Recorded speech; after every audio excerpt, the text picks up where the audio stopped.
First International Education Conference.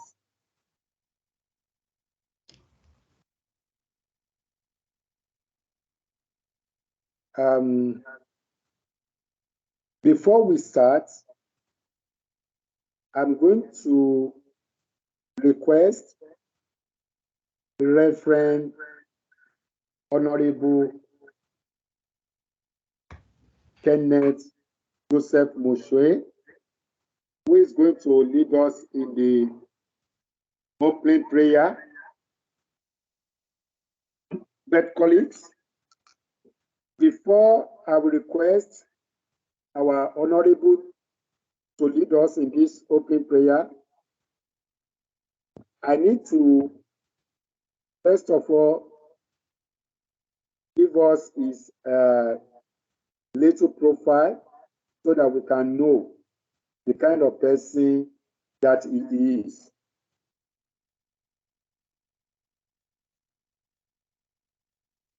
Reverend Honorable Kenneth Joseph Meshoe was born on 18th January 1958 in South Africa.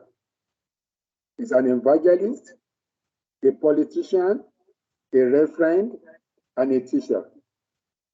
He has been serving as the inaugural leader of African Christian Democratic Party, a Christian Democratic political party in South Africa since 1993. He became a member of the parliament in 1994 and has since been re-elected 5 times. He is one of the longest serving member of parliament in the Republic of South Africa. Ladies and gentlemen, on the 27th March 2020, Honorable Reverend Kenneth Meshoe and the ACDP MP, that is Member of Parliament Stephen Stewart, they tested positive for COVID-19, and by the grace of God, God gave them the divine innings. Our parliament in South Africa, under the leadership of Honorable Kenneth Meshoe,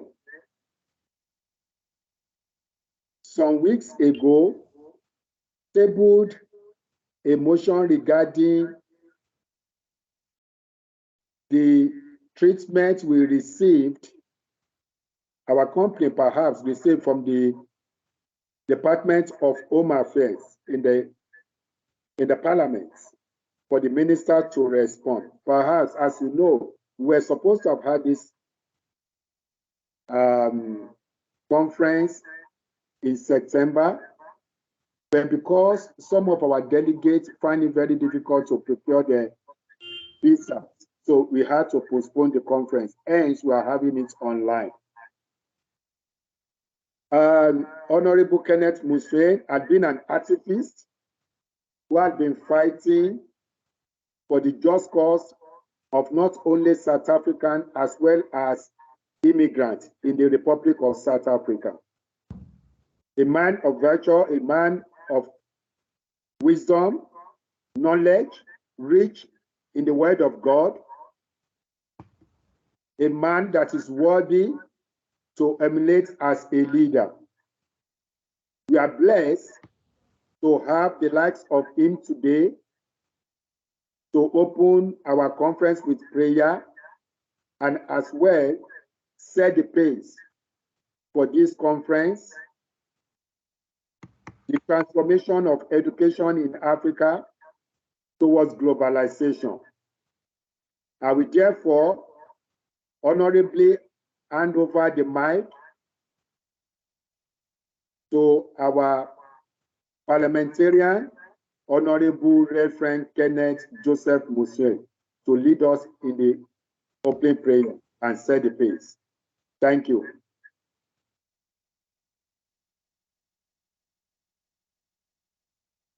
Thank you very much,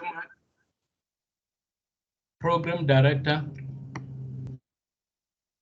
for those kind words of introduction, even though I have to make two corrections.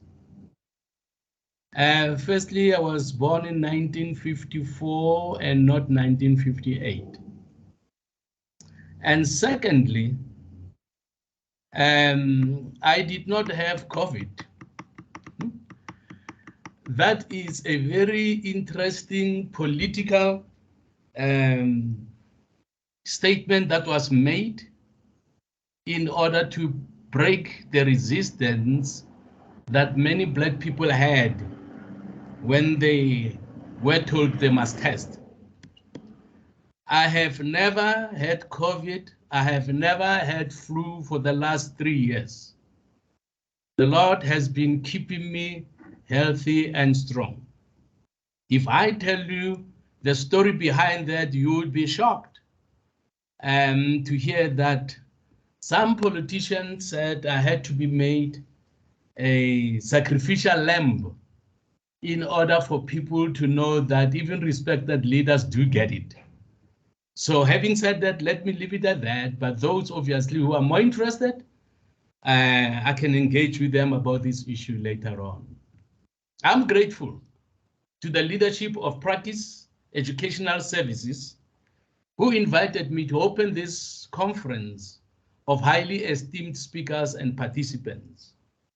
And may I say, you are all most welcome. As you are now welcome, please feel free to share from your wealth of knowledge and experience as we have gathered to find ways of improving educational systems in different African countries with the hope of moving from the bottom to the top on the list of countries that have the best educational systems in the world.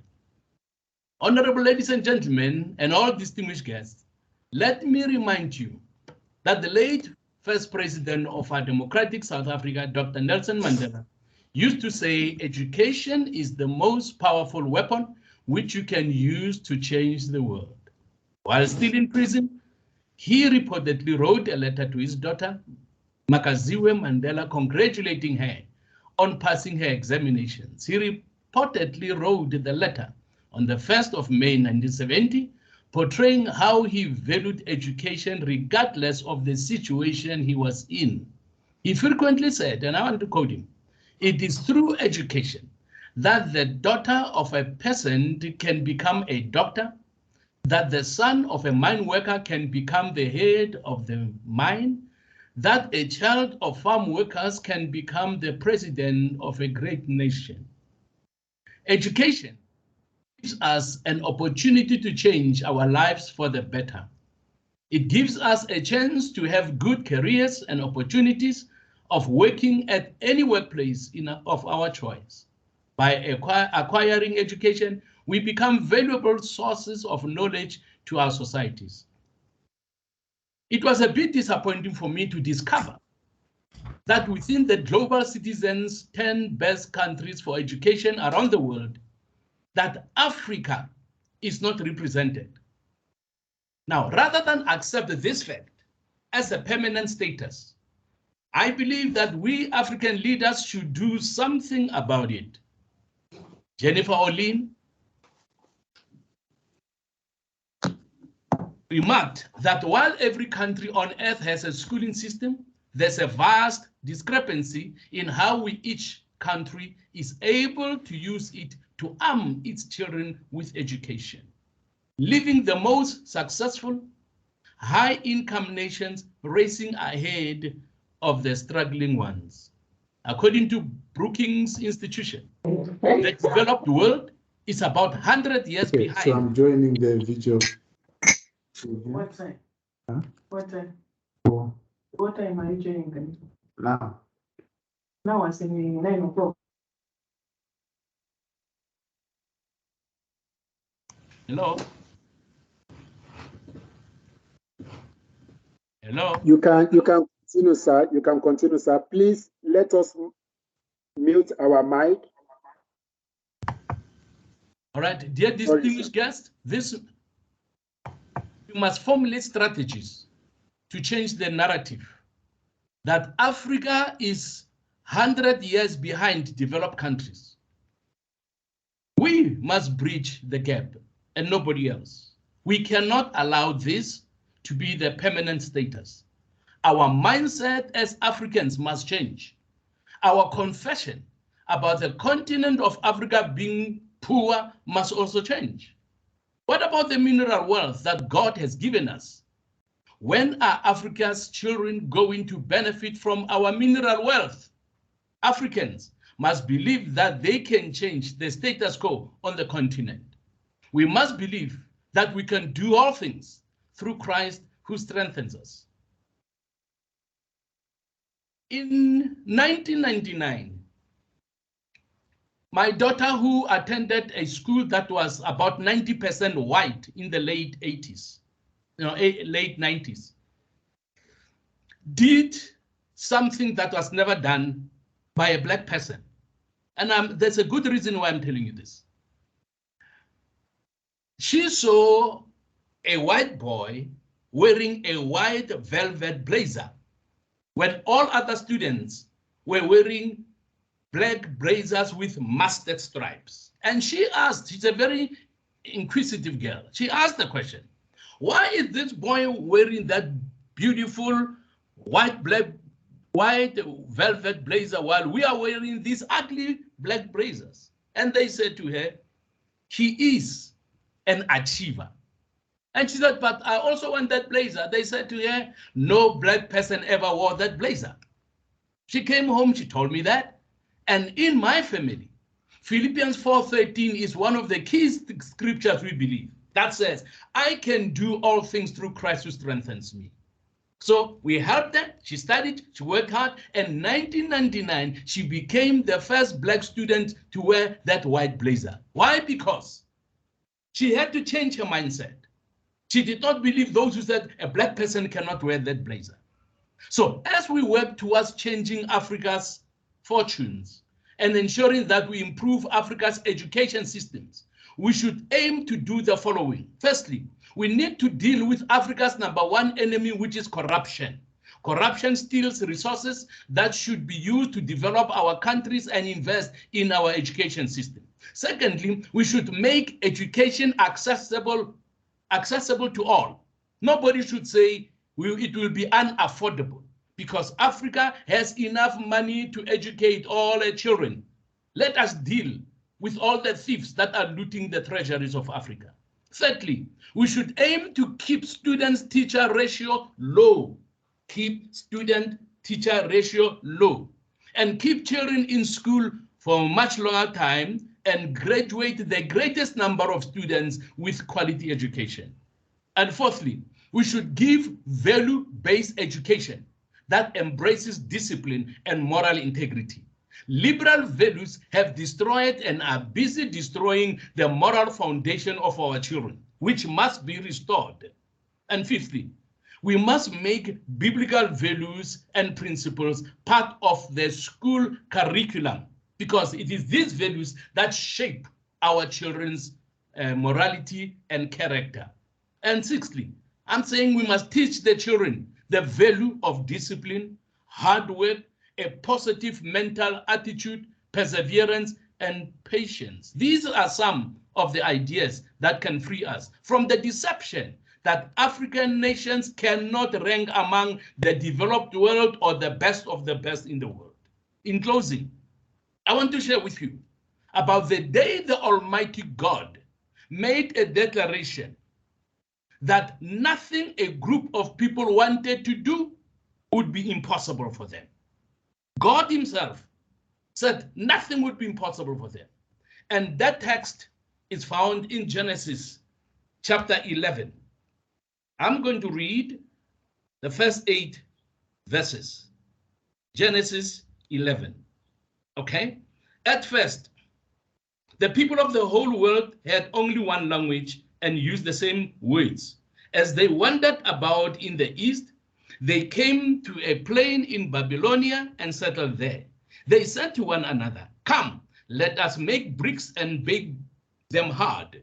So they had bricks to build and tar to hold them together. They said, "Let us build a city with a tower that reaches the sky, so that we can make a name for ourselves and not be scattered all over the world." Then the Lord came down to see the city and the tower which they had built. And God said, "Now then, these are all one people, and they speak one language. This is just the beginning of what they are going to do. Soon, they will be able to do anything they want, and nothing will be impossible for them. Let us go down and mix up their language so that they will not understand each other." So the Lord scattered them all over the world, and they stopped building the city. Ladies and gentlemen, as I close, 4 things that happen here. And with this, I'm speaking to myself and I'm speaking to African leaders. I'm speaking to intellectuals. I'm speaking to professors. I'm speaking to people of high standing and caliber, and saying to them, we don't have to accept that what Africa is today will forever be the way it is. We can change Africa. Now, how can we do it? What did these people here do that caused God himself to say, I'm going to stop them? He didn't send an angel. He said, I'm going to stop these people because I want them to spread all over the world, but they just want to make a city and stay in one place. I'm going to scatter them. The first thing, the Bible says, the people were as one people. They were united. If Africans can unite, the West must watch what will happen. Many Africans are being divided. Countries are being divided. We fight each other over peanuts, while there's so much that we can do together. I'm calling for Africa to unite, not on paper, in reality. And secondly, it says they speak the same language, meaning they have the same vision. They speak in the same thing. If we can say Africa that is not represented in the best of the belt, the best of the best, and we are at the bottom of the ladder, Africa can improve. Africa must go up. We must be able to have the passion to do it, because I believe, again, all things are possible. All things are possible. Now, thirdly, God himself said, they have begun to do this. They have begun to do this. Because of their vision, they are implementing their vision. Thirdly is implementation.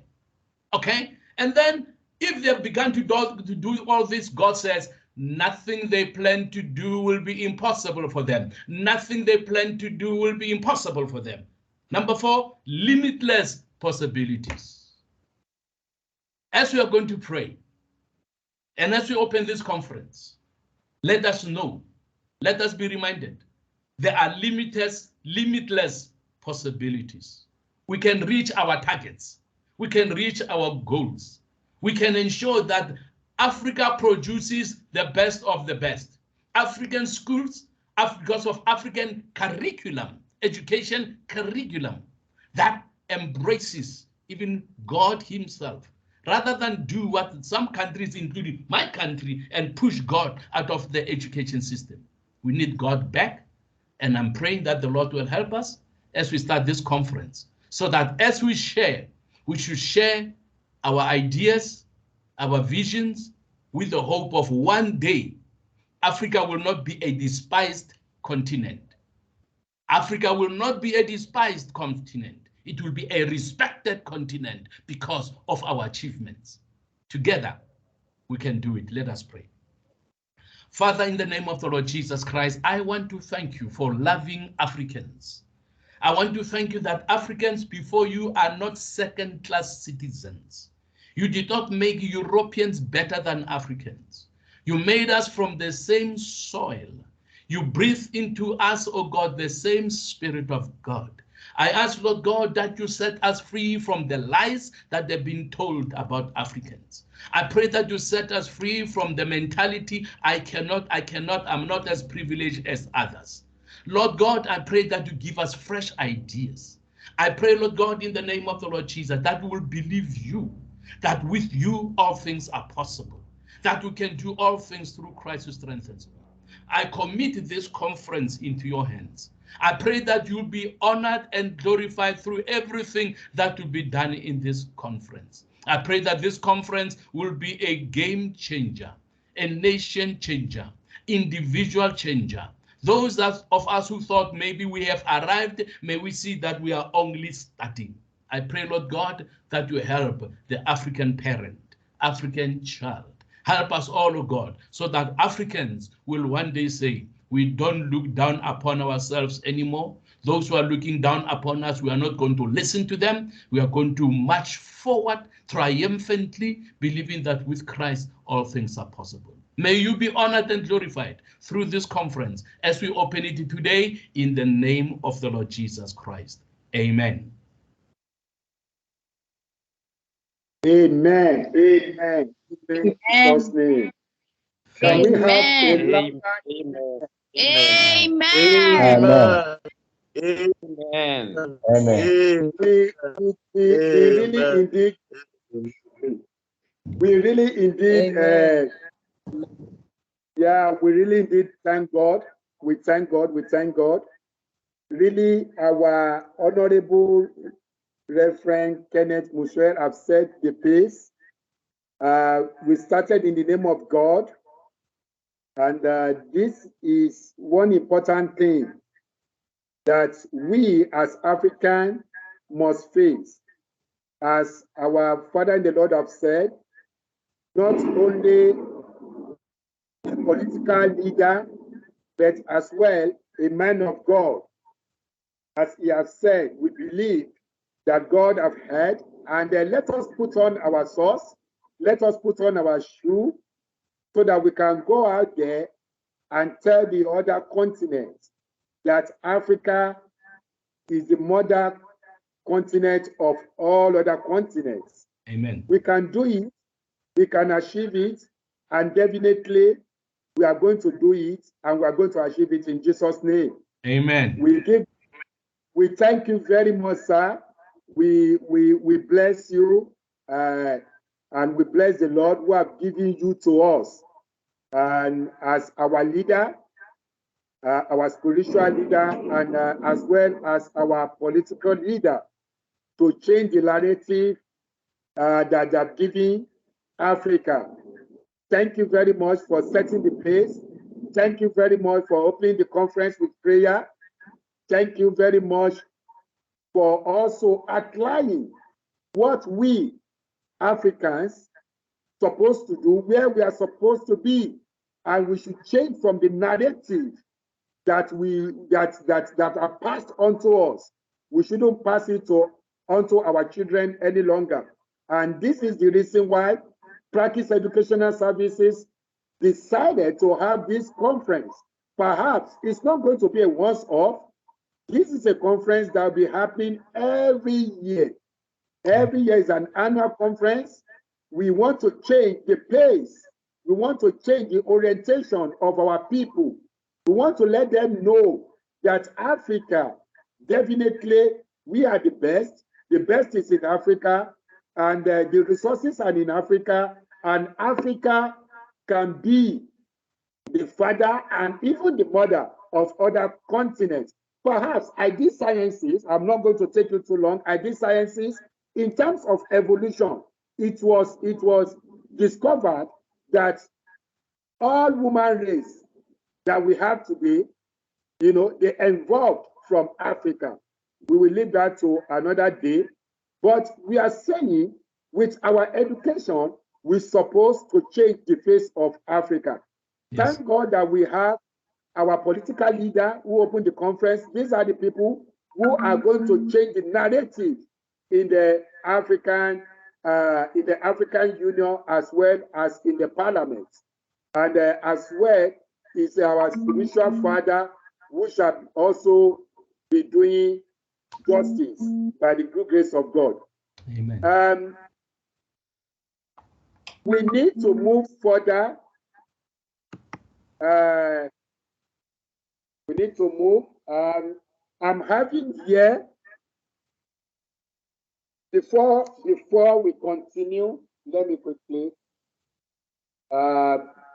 Before we continue, I want to recognize the presence of the dignitaries in our midst as well. We have Honorable Justice Olusegun Fagbemi, is the former Chief Justice of the Gambia. He's here with us. We also have a representative from our Honorable President, Republic of Malawi, Professor Joshua Felanta is the inaugural Director of Open Distance and E-Learning in the Ministry of Education in the Republic of Malawi. He's representing the President of Malawi. Don't forget, the President of Malawi happens to be our political father in Prakis. We also have here Honorable Kehinde Quadri-Adu, the African Union country representative. The African Union country representative is here with us today. We also have in our midst Dr. Mrs. Oyenike Babayemi Saulawa, all the way from the United Kingdom. She's also here with us. Dr. Celestine is here all the way from Rwanda. I will request Dr. Celestine to kindly assist me to introduce the Vice Chancellor of the Fieldwork University, who is presently here, as well as the founder of the Fieldwork University and all other partners from the Fieldwork University. Dr. Celestine. Thank you, Honorable CEO, for giving me this floor. I would like to introduce different partners who joined the conference.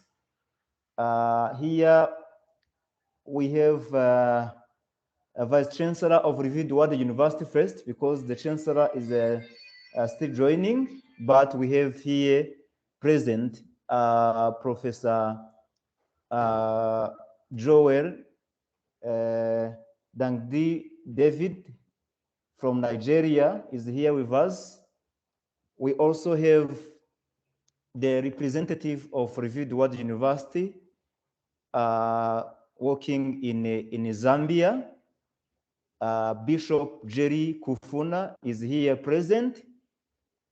We have the partner university of Revered Word University, represented by the founder and vice chancellor of International University of Administration, of Management and Administration from Benin Republic, Professor Jacques Edjilkento is here present. We have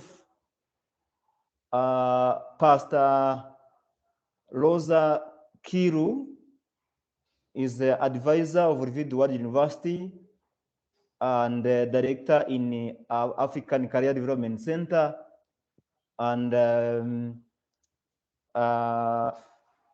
leader, overseer of Shama intercessory prayer network operating from Botswana. She's here present. I will, if I get time, I will also introduce others as they are going to join the platform. For now, those are that we have here present with us. Thank you, Honorable CEO. Thank you very much. Thank you very much. Thank you very much, Dr. Celestine. Thank you for the introduction. And we welcome everybody. Please be free. And as our Honorable Reverend Kenneth Meshoe have said, we need to brainstorm, because one of the main things that we need to do here is to brainstorm and see what we can do to transform our education curriculum in Africa so that it can suit us as African, and the curriculum that we speak to our contextual need. So these are one of the reasons why we have to set up this conference. And this conference, I've got the blessings of African Union and as well as Pan-African Union, Pan-African Parliament.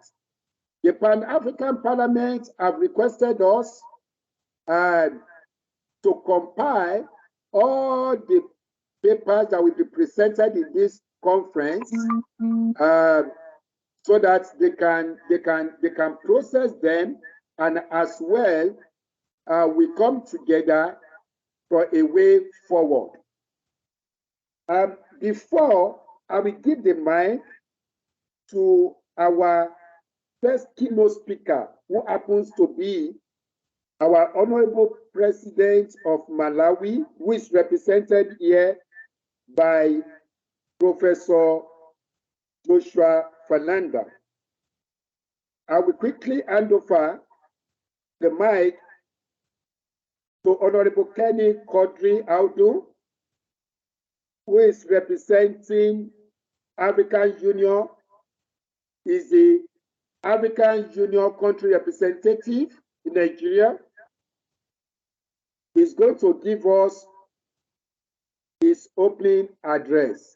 And before that, I will request our CFO in Prakis Educational Service to give us his profile shortly.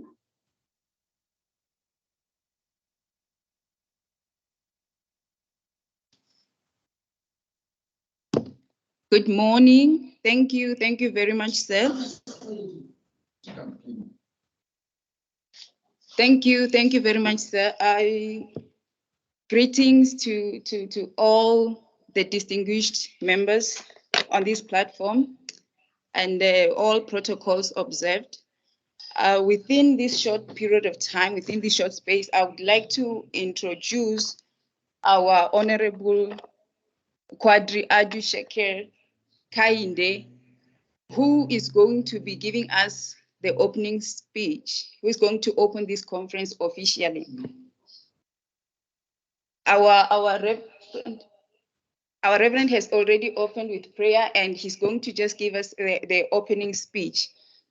Honorable Quadri-Adu Kehinde is a graduate of accountancy from Federal Polytechnic, that is in Offa, Kwara State. He is also a master's degree holder in international relations and diplomacy from the School of Diplomacy in Eastern University, Cotonou, Benin Republic. He's a character management consultant, a fellow of Institute of Management Consultant. Honorable Kehinde, Kenny, as he is fondly called, is a charactered member of Institute of Tourism Professionals of Nigeria and a secretary of the Council of Federal Capital Territory. He worked briefly with Shell Petroleum Development Company and National Assembly in Abuja, Nigeria. He was with Sierra Leone High Commission for a decade. He also served as a national secretary of 2 political parties in Nigeria, that is JMPP and Advanced Nigeria Democratic Party, that is ANDP.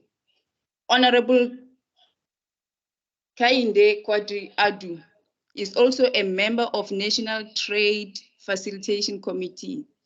He was part of planning committee for the maiden Inter-Africa Trade Fair held in Cairo in Egypt.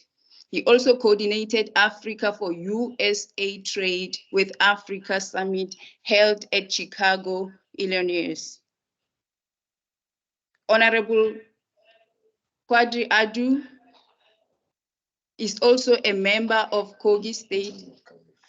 He's also a member of Kogi State Tourism Advisory International Committee, member FCT Tourism Board, and Honorable Kehinde is a youth coach. Oh, I just realized that I did not switch on my camera. Sorry about that. He's also a youth coach and a culture and tourism promoter. And currently, ladies and gentlemen, Honorable Kehinde, as the leader has just presented him, is head of culture and tourism for Nigeria in the African Union, that is ECOSOCC in Nigeria. That is Honorable Kehinde Quadri-Adu. Thank you very much. Over to you, Program Director. Thank you very much, ma'am. Honorable Kehinde Quadri-Adu, give us your short speech on behalf of African Union. Good morning. Can you hear me? We can hear you. You can go ahead. Good morning. Good morning. Good morning. Yes, I want to stand. How are you? Good morning. Good morning. Yes, I want to stand on the existing protocol so that we don't take much of our time. But that doesn't stop me from acknowledging the presence of the President of Malawi. Your Excellency, good morning, sir.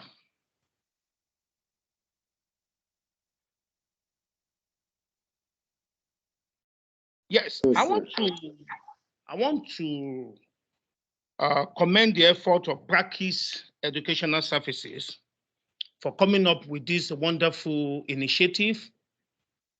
It's not easy to call for a conference and bring people on board to come and discuss about future of our dear continent. Because Chief Obafemi Awolowo of blessed memory said, and I quote, that education is the best legacy you can give to a child.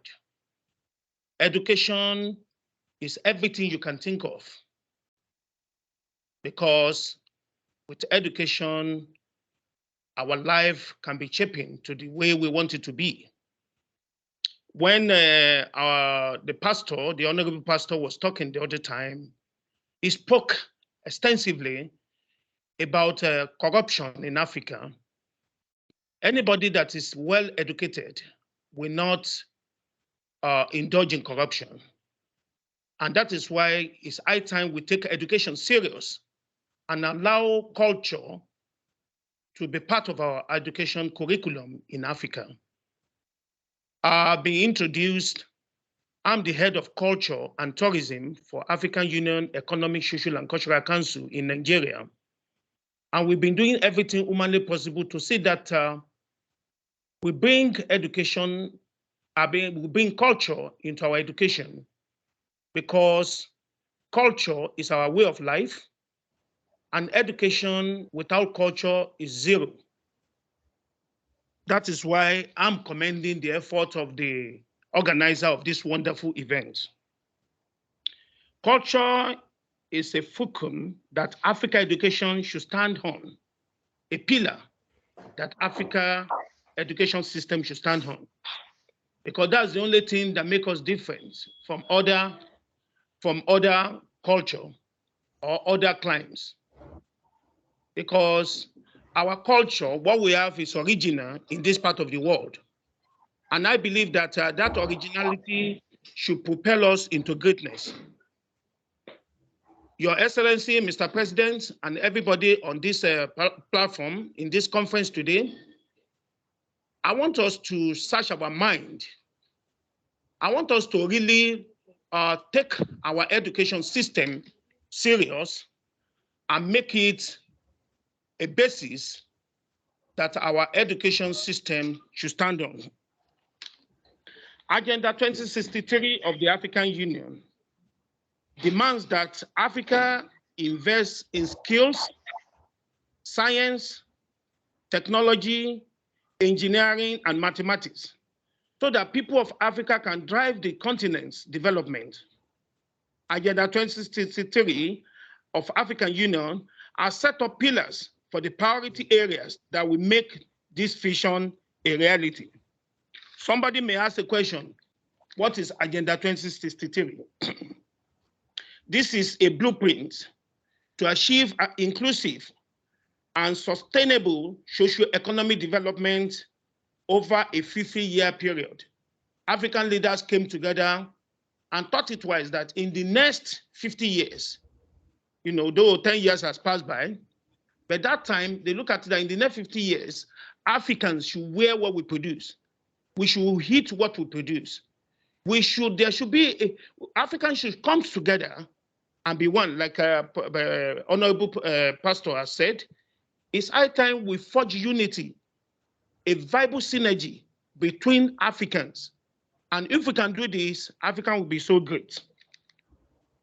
Like I said, sir, gentlemen and ladies in the house, culture and education are two inseparable parameters, and they are interdependent. We can't rule it out. Any educational pillars, any educational patterns gets its guidance from cultural patterns in every society. For instance, in a society where spiritual pattern of culture, the educational focus will be on the achievement of moral and eternal values of life. It's our culture that will tell you this is how to behave. It's our culture that will tell you that you should not steal. It's our culture that will tell you that you should not keep malice. This, coupled with religious teaching, will guide you and make you a better person in life. And that is education. Because we keep talking of education, some people will look at it that it's Western education alone. But it's not Western alone. There's some education starts from the day a child starts to learn things, even from home. Education starts from there. Don't do this. Don't do that, from our mothers and the community. Don't do this. And this will shape us and mold us to somebody better in life. And that is why we kept saying that it's high time African leaders, or let me say Africans, come together and allow our culture, inclusion of our culture in Africa's curriculum. It's high time we do that, because if we should do this, it will propel us to greatness. As Africans, we start learning about Charles Dickens, Charles Darwin. We start learning about some other European history. But our history should be inculcated into our curriculum so that our children will know more about Africa. Our children will know more about great leaders of Africa. I read something of recent of great achievements of our past leaders in Egypt, in some other Black Africans. They've done a lot. The system of government we are talking about, parliamentary or everything, has started in Africa. You can read about Oyenike. You can read about some other systems that has been on hand even before Europe. existence of Europe, before existence of France. I was telling some people of recent that the Saudis family, the royal family of Saudi, in the 70s, do comes to UH in Ibadan, that's University of Ibadan Teaching Hospital, for their medical services. I read about so many things, that there's a television station in Nigeria even before France. These are some of the things our children should know, so that they don't see all these things in Europe or in America and some other places as something so special. We had all these things. If we are not special, why did they come here to steal our artifacts? Who made those artifacts? Is it not through education that those artifacts were put in place? Beautiful artifacts, Benin artifacts, and some other artifacts across Africa being stolen and taken out of Africa. My brothers and sisters in the house, what my message today is that we should allow Africa history, inculcate it into our system, the children curriculum, and not only that alone, our history, our culture should be something we should be proud of. Thank you, and God bless.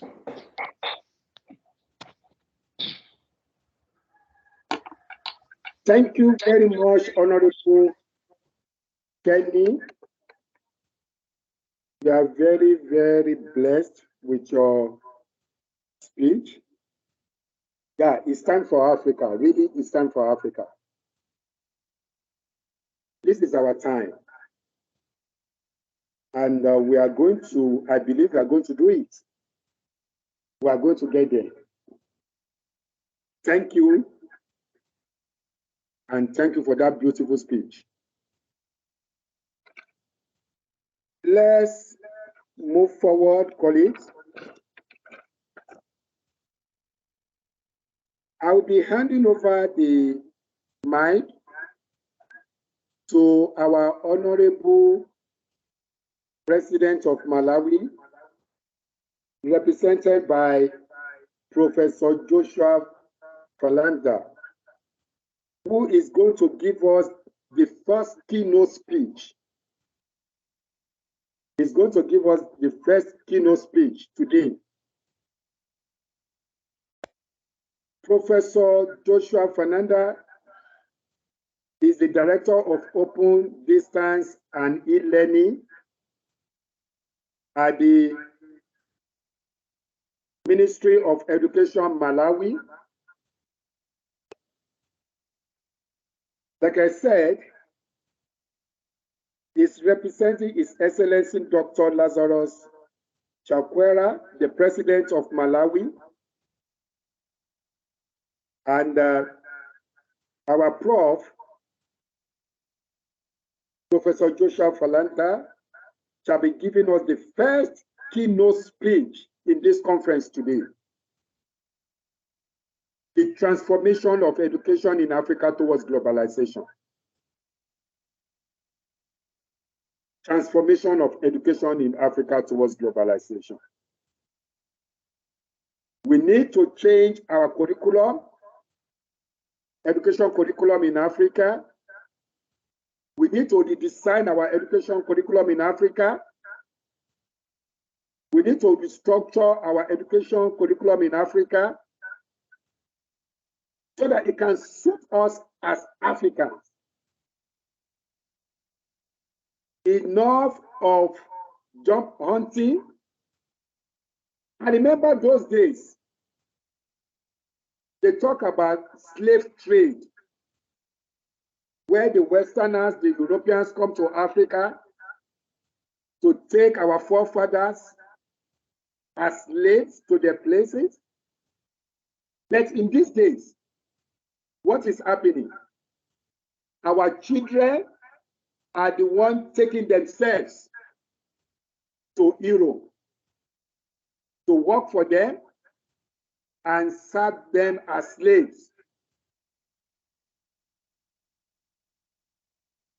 Colleagues, it's high time. We need to change this. The resources are here in Africa. The wealth is here in Africa. The intellectual capacity is here in Africa. We've got the strength. So what are we looking for? What do we want? I'm not going to talk much. I'm going to give the mic to our COO of Prakis Educational Services to introduce Professor Joshua Fernanda, who shall be giving us the keynote speech on behalf of His Excellency, Dr. Lazarus, the President of Malawi. Over to you, Satan. Okay, thank you very much, CEO. And greetings to all colleagues who are in the platform, all the honorables. We are really, really honored to have you in this conference. I'm not going to waste much time. I will quickly read the profile for our honorable Prof. Okay, Professor Joshua Valeta is an inaugural director of Open Distance and E-Learning in the Ministry of Education in the Republic of Malawi. He's championing transformation of education through distance and e-learning education innovations. His work includes driving the setting up of policies and strategies for open and digital learning pathways for more equitable, accessible, and resilient education system. Led by a change in paradigm shift in education philosophy, Professor Valeta carries 17 years of experience in education. He has a unique combination of science, leadership, and education training and practice. He worked for USAID Malawi as the senior education specialist after serving as the open and distance learning, that is the ODL, director for the USAID funded program called Strengthening Higher Education Access in Malawi activity. Before that, he managed the Skills Development Program funded by the World Bank and the Lilongwe University of Agriculture and Natural Sciences, LUANR, where he also served as the Deputy Dean of the Faculty of Natural Sciences, Natural Resources, and the inaugural of the ODL Director.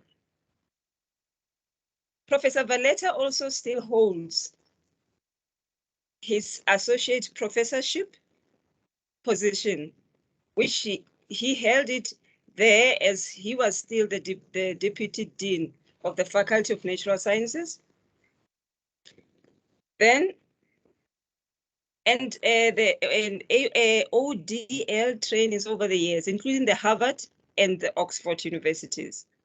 He also holds a PhD in aquaculture technology from University of Malawi. And he also have the Masters of Science in Aquaculture from the University of Ghent in Belgium. Professor Valeta is also currently a country representative to the Distance Education Association of the Southern Africa, which is the DESASA, for the Republic of Malawi. That is how heavy the profile of our honorable prof is. Thank you very much, CEO.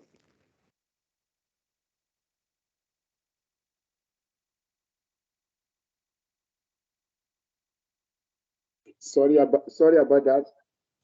Thank you very much, our honorable COO. I will now hand over the mic to our first keynote speech to be given by Professor Joshua Fernanda. Over to you, sir. Thank you very much, CEO, and good morning, everyone. I hope you're able to hear me. You just confirm that. And you're able to see me as well. Very well, sir. Thank you very much. Thanking you all for the opportunity that you have afforded Malawi today. And His Excellency, the State President of the Republic of Malawi, Dr. Lazarus Chakwera, would have really loved to present this keynote address himself, but he's preoccupied with the equally important activities. Similarly, the Minister of Education herself also would have really loved and enjoyed to be part of this, but cabinet and other related events going on, and so for that reason, they have not been able to show up, but they requested me if I could represent the country. And so I'm very delighted to take this opportunity.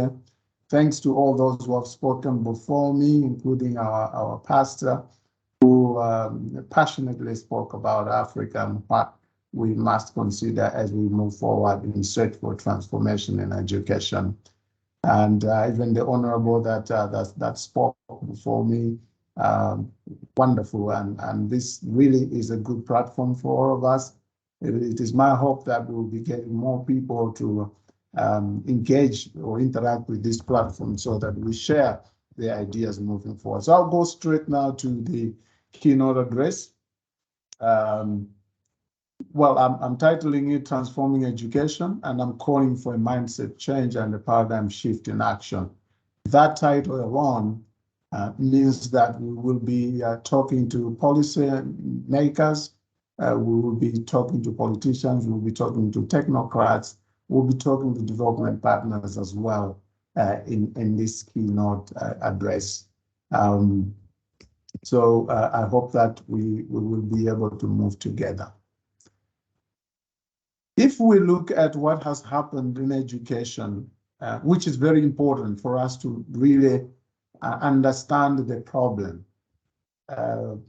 In fact, I would like to propose that instead of jumping onto solutions, I think as an African continent, we really needed to spend more time to understand the problem that we have regarding education before we can really prescribe a cure for the ailing education system. I think it's important that we honestly engage ourselves in a study by talking to each other and digging into history and looking at our culture and how we have moved over the years so that we understand really the problem.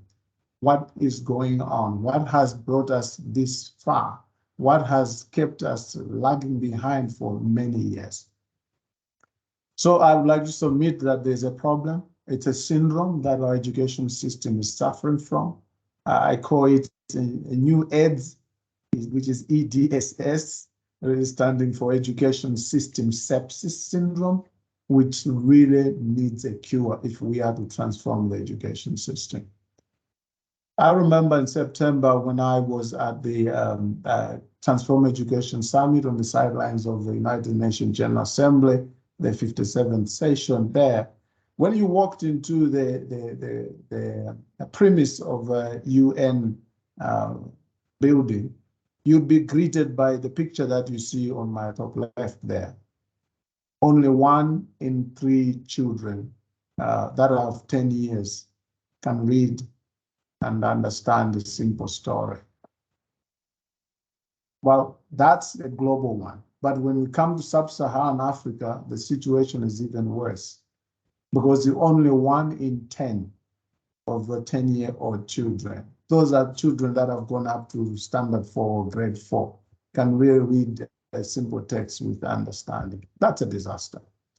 And so we need to understand why things are going on the way they are going. Recent research done by experts in education around the globe shows really that I think there's a failure in the education system. There's a failure among us politicians, there's a failure in society to learn from what has been happening over 70 years. I think from the 1950s, the time when we were able to collect meaningful data to track the progress in learning, Data shows a consistent decline, or rather an accelerating decline in learning. There's been an increase in learning poverty over the past 70 years. And Pritchard Landwich, who is an excellent professional in education at Oxford, will tell you that. We gathered, there was a meeting 3-4 months ago at Oxford where experts from around the world met, and we're looking at what has been going on. It's very clear. There has been a failure in the system. We have not learned. We have been watching. It's like we have been just watching and letting things go on like the way they have been going until now. We have only 1 in 10 kids learning. And we know that early child or early grade learning in primary builds a foundation for any education to take, meaningful education to take place. And then meaningful education is a foundation for any socioeconomic development. And therefore, this is why even the UN Secretary General is calling for renewed focus on foundation literacy. Why are we here? What has caused us to come here? Now, there's a mismatch. There's a conundrum of what are the things that are going on at the moment. And I really want us to get to thinking seriously and critically about what each one of us here who is on this call, on this conference, what we have been doing and what we are continuing to do, and let's reflect on what we must do going forward. Look at what is going on. The demand that is there is for 21st century skills that are going to drive economy, which is a knowledge-based economy, and digital economies. And we have different sets of skills that are needed. So that's a demand that we have. We need now to have more creativity, problem solving, and all of these important characteristics of human capital that are needed for the 21st century. And if you look critically, this is what has driven development in the Western world, in the first world. But who are responding to this demand? The service provider, the government, the teachers, all. What you notice is that what we have is pretty much 21st century mindset, and the methods that we use are backward. And even worse, the service that we are delivering is a 19th century based service, an education system that's archaic, that's not with the times, that's not responding to the needs that are there. Now, as long as the system remains like this, we will be preaching to each other, we will be preaching to the converted. I think many of us now are convinced that Africa needs to move forward and we have the capabilities, but there's something that needs to happen to our education system, which will trigger changes, meaningful and significant changes in the rest of the sectors of our economies in the different countries. Unless that happens, we'll continue to bemoan the fact that our kids are enslaving themselves to go on the boats and very unsafe conditions to try and make it across the Mediterranean Sea and others. There's something that we must do, and there's a duty. I want that to stick to us as we move forward, including governments, politicians, and policymakers at different levels. What do we see? The education paradigm that's there and the shift that's going on. If you look at the education philosophy, what has been happening is that we started out with making sure that there's access to education by everyone. Colonial era, there was some distance education taking place, and then there was building some schools here and there, or indeed turning places into school environments. And that has moved along until we have mixed modes, and then we have the ultimate end there, the open and virtual schooling, which is prevalent at the moment in the developed world. When it comes to quality and relevance, at first our education system was focused on making sure that people are able to read and learn literacy and knowledge center. They know a little bit of what is happening in Europe so that they can interact better, maybe even serve the masters better. And then we came to teacher-centered approaches. And then we have moved forward to learner-centered approaches. Now, the thinking in education philosophy is that, in fact, it's not enough for you to just think about the learner herself or himself and the classroom environment, but you should be thinking about learning. Is learning really taking place? Because there are many countries in Africa that have worked very hard to get their kids to school through primary education, free primary education and mandatory education and other interventions. But kids have been going to school, but they haven't been learning. Only 1 in 10 are able to read. And they are not having the skills, they are not demonstrating the skills, including those who go through TVET, those who go through higher education, universities. They come out of there, they can't function, they can't boost our economies because the skills that they have are not as relevant, or there's something missing there. If you look at governance from a governance point of view, education started with some kind of volunteerism, with the missionaries volunteering and offering their services. And then we said, we need managers. So managers at different levels. Now it's even decentralized. We have managers at even lower level, at the school level, strengthening decentralization, management of school. And then we have realized we actually need people that can promote education. They can stand and advocate for it. But the future is in leaders. We need people that are leaders in education, people who are innovators, who are willing to transform and change education moving forward. But if you look at the African continent, what has been happening is that we have been going up and down, sometimes without proper direction. There are a few cases, there are positive deviance cases that are there, but most of our countries have been moving up and down, not knowing which way we must go. And look at that map of Africa there. You go up, down, this development partner comes and tells you your education system is bad, it should look westward. Another one comes, should look northward and eastward. We keep moving back and forth, not knowing really where we want to go and taking deliberate efforts. That's something that needs to change, because we believe that our education system can solve the root causes of our 3 major problems that exist for humanity.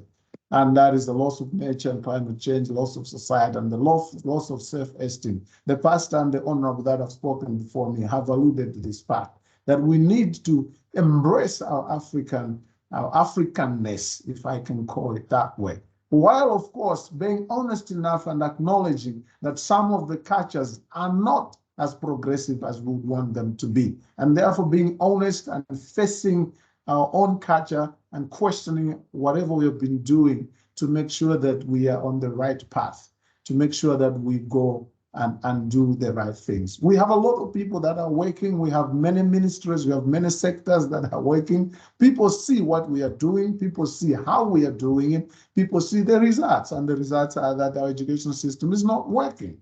But perhaps people don't understand why we do what we are doing, and maybe why we are getting the results that we are getting. And this is what many researchers, as you can see there on the bottom left, have been trying to find out over the years to understand why. And when you begin to ask the whys, and the whys, that leads into a paradigm shift, the worldview, the mindset that needs to change. Remember, I like Einstein, what he said, his parable of quantum insanity. You know, for us to really go forward, we need to think about how we've been doing things and why, especially why we have been doing what we've been doing. Einstein says, if you do the same thing the same way over and over and expect a different result, you are as good as an insane person. And I don't think Africans are insane. We are sane. But there's something that's missing in the equation. And I think we need to do something seriously. My take is that there are 3 main pillars that, if they are anchored and properly erected, would help to build a system that will transform our economies. And that's the government, and that's industry, and then that's the education system and the society that's linked to it.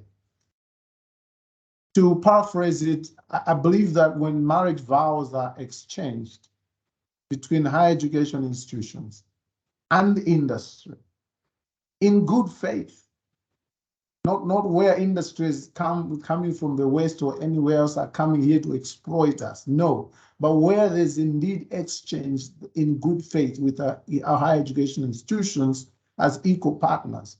And that marriage vow blessed by a government that's religious about progress, a healthy child called sustainable development is birthed, because that's what we need. We need development that's sustainable. We need progressive government. We need faithful and honest industry, and we need adaptive education systems and institutions. In there's a change space that will give us and assure us of the 21st century development, our sustainable development skills, and a paradigm that all of us will be happy about. We can talk about inclusive wealth, we can talk about happiness, and everyone feeling that they are part of a system. And that will require that we really change. I'll give you one example of what kind of an education system we need to see in higher education, for example. You see, African Union Agenda 2063 is demanding that we have higher education institutions that provide alternative solutions. Universities that are innovative, and they can innovate with little resources and produce plenty. And by the way, I liked what I think there was a pastor who said it. Africa has all the resources it needs. So where's the problem? We need higher education institutions that are deliberate about quality enhancement, things that will change and bring in leapfrogging change. And we see higher education institutions that have many possibilities, those that don't close out others, universities that are questioning, they're doing research and even on education itself, and those that have diverse modes and openness, with relevance, with productive staff and graduates, with smart infrastructure that is including video science, laboratory possibilities, and campuses that are flexible so that we can take in even those young mothers that are in the village that still want to learn and live their dreams. Those are the kind of institutions that we need. Do we have them today? That's a question for all of us. And if we don't, what do we need to do in order for us to push forward? And I'll present some. Well, the good news is that the world has agreed to transform. There's high-level goodwill at very high level.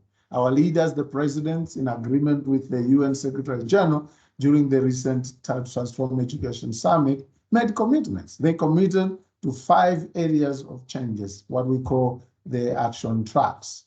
And one is to have inclusive, equitable, and safe and healthy schools. 2 is to make sure that learning and skills for life is really taking place, and that there's those skills relevant to work and sustainable development, just what I've talked about.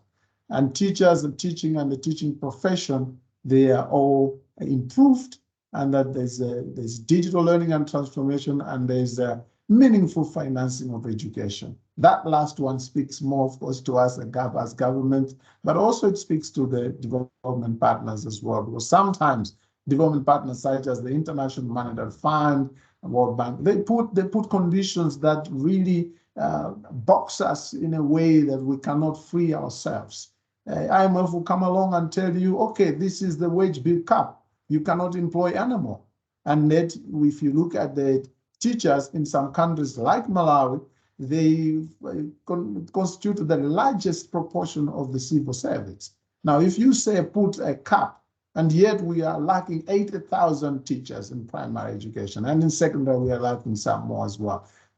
How then do you expect us to transform? So we need to engage in a very open and honest discussion with these development partners, with some level of boldness, maybe that has never been seen before, or it has been seen before in the likes of Nelson Mandela, in the likes of other presidents and leaders that we sing about and we cherish in our history, including a few in power right now. And so we need to be serious about and deliberate about this. And well, I'll go forward and say, even if it means boycotting sometimes, maybe we should do it, so that we show people that we are serious about what we mean. In any case, we have resources here and everybody wants to come here. I'll finish by giving us an example of a response to transforming education. So we are not just talking about this as a country. Our country is very progressive and determined at the moment. Our education system, of course, is riddled with challenges, and we have looked deep into the challenges, trying to understand what it would take for us to move forward. We have a new vision as a country. We call it Malawi 2063, where we see ourselves by that year as a country that is inclusively wealthy, industrialized, upper middle income country, with one, agricultural productivity and commercialization, enhanced industrialization taking place and urbanization taking place. Now, for us to move to that, we acknowledge that we have sustainable development goals. And so we've looked at our sustainable development goals. We have looked at them through the lenses of our Agenda 2063. And then we have developed the Malawi 2063 and the first 10-year plan that we call MIP 1, or Malawi Implementation Plan 1, that runs from 2021 to 2030, which coincides with, of course, the milestone for the Sustainable Development Goals. So we have done that. And what we have seen after looking at everything that's going on and the challenges that are there, what we see is that there is need for us as a country to really integrate our systems and look at education from a systems point of view. We see that moving forward, if you are to achieve the dreams that are there, the demand that is there, the 21st century demand, our education system needs a costed, national, blended, face-to-face and digitalized education strategy. That's what we want to champion.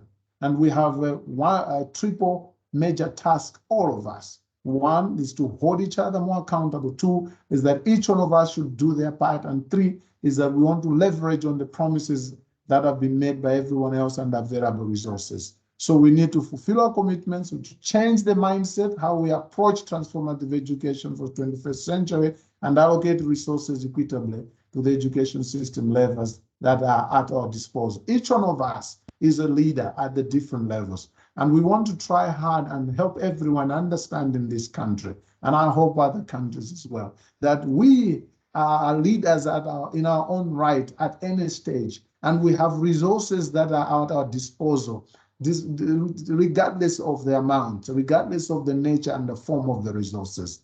But we want to learn to be able to administer those resources appropriately. How do we prioritize? There's a bad culture in Africa, in Malawi, in Africa, that we need to fight against. Corruption is one of them, and then a few others as well. How do we take these head on for us to change the way we look at this? I think the Western world has mastered the art, and we can borrow a leaf from there.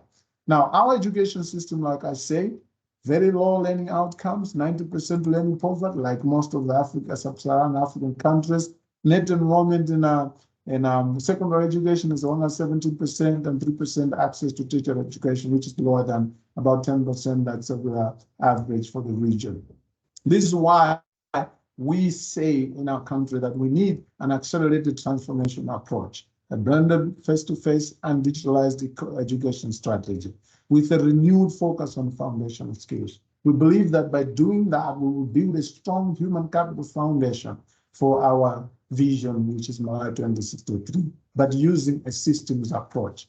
And with that, our vision for the education, a transformed education system in Malawi is a vibrant and competitive education system, with primary learning outcomes increased from the current 13% to about 79% by 2030. And that every Malawian child should attain at least 12 years of education by 2030.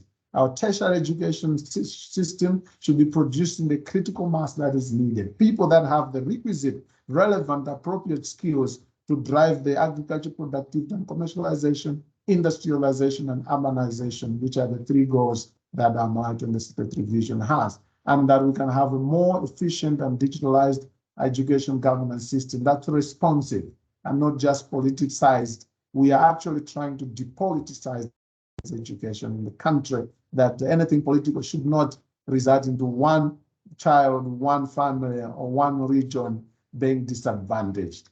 That when we say equitable access, we must mean that. And for that reason, we are championing actually 8 reforms, and but I will not go into that. So overall, we have a strategy that's aligned to meet 1, and it includes game changers. It includes strategic levers, and it includes enablers. And I'll give you a few of them, and then I'll close. So in terms of basic education, we have developed what we're calling the 5-strand educational foundation strategy. This one is what you see over here. 1, we want to make sure that we allocate best teachers to standards 1 and 4 and deploy them well, improve training and support to teachers, redesign curriculum and improve its resourcing. So someone talked about curriculum there. Expand school feeding coverage from 35% to 100%, and we digitalize education for access, quality, efficiency, and resilience.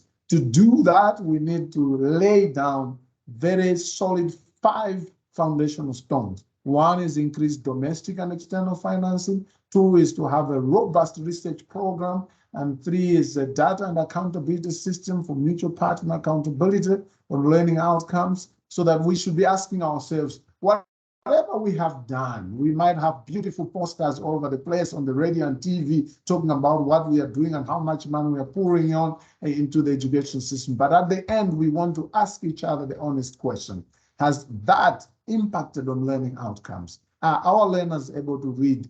Do students in the universities now have the requisite skills for driving development? We need to have government-led partnerships. Government should not be laid back. I think gone are the days when development partners, those big names and small names, just come around here and bring in a lot of money in the name of helping the poor people and the poor learners out there. But we don't hold them accountable. They don't really come to us and tell. So as a country, we have made a decision. We want the development partners to be coming regularly to tell us how much money they have brought in for education, how have they used it, has it been used according to the agreed upon plan? If not, why, and how can they get back to track if they are off track, and we move forward. And as government, we are very proactive now to define the direction, the policy direction for the interventions in the different subsectors. For secondary education, we're also expanding access through, of course, both digital means as well as infrastructure expansion. Higher education, I already talked about the need for transformed mindset change and approach programming. We have challenged our universities. We have convened meetings with the executive management of all public universities to challenge them that the role of the university in the 21st century is not the same as it was before, because universities are no longer there just to theorize and do basic science and basic research. They are there to find solutions, to lead the way as they engage with industry and society, to lead the way in finding solutions, technologies, and innovations that will make a difference to the rural farmer and the old woman that's in the village out there, and the man that is wondering how they can live their life in a meaningful way. And so again, I believe there's a need for this proper marriage to take place between higher education institutions and the industry in good faith, blessed by a government that's religious about progress, and a healthy child called sustainable development will be born. In terms of governance, as I wind up, this need for evidence-informed decision and policy making, coordinated programming and systems approach, and strengthened accountability. We made a decision that will not allow partners to come here and say, oh, we will just work on your mathematics, and another one, oh, we will be working on your literacy, and they work in their silos. No more. We want all of them to come together to be contributing to one strategy, like the 5-strategy education foundation strategy that I've talked about.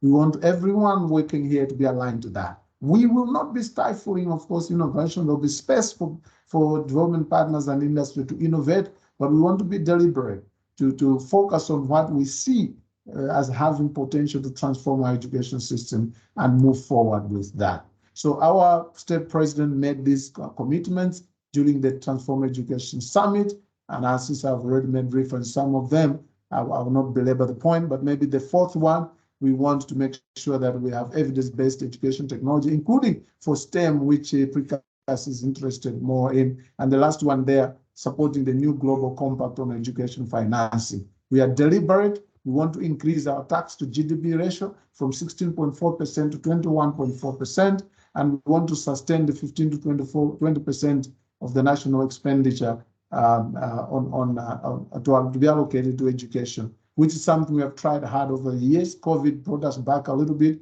but we are still within that range. In some years, actually, we went as far as high as 24%.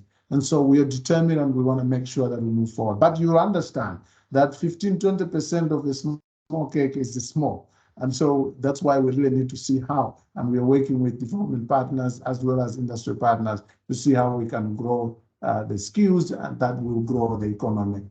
So this is the strategy, the transformation strategy that I talked about. We have 10 game changers there. You will look at them at your own time. You see there that we have curriculum re-engineering, we are calling it, and then the financing changes, accountability issues are in there as well. And then we'll have the strategic levers, the things that we have already put in place, but we have not implemented them. As you know, African countries are very good at coming up with plans, but implementation is a challenge. Now we want to challenge ourselves to implement what we believe in, what we have agreed to be effective and potential interventions. And finally, of course, we have enablers, so there are 8 of them. And we believe that when we have these things in place, including establishing an education programs delivery unit within the ministry. In fact, our Secretary for Education will be announcing this either today or in the course of the week to make sure that we mean business, that we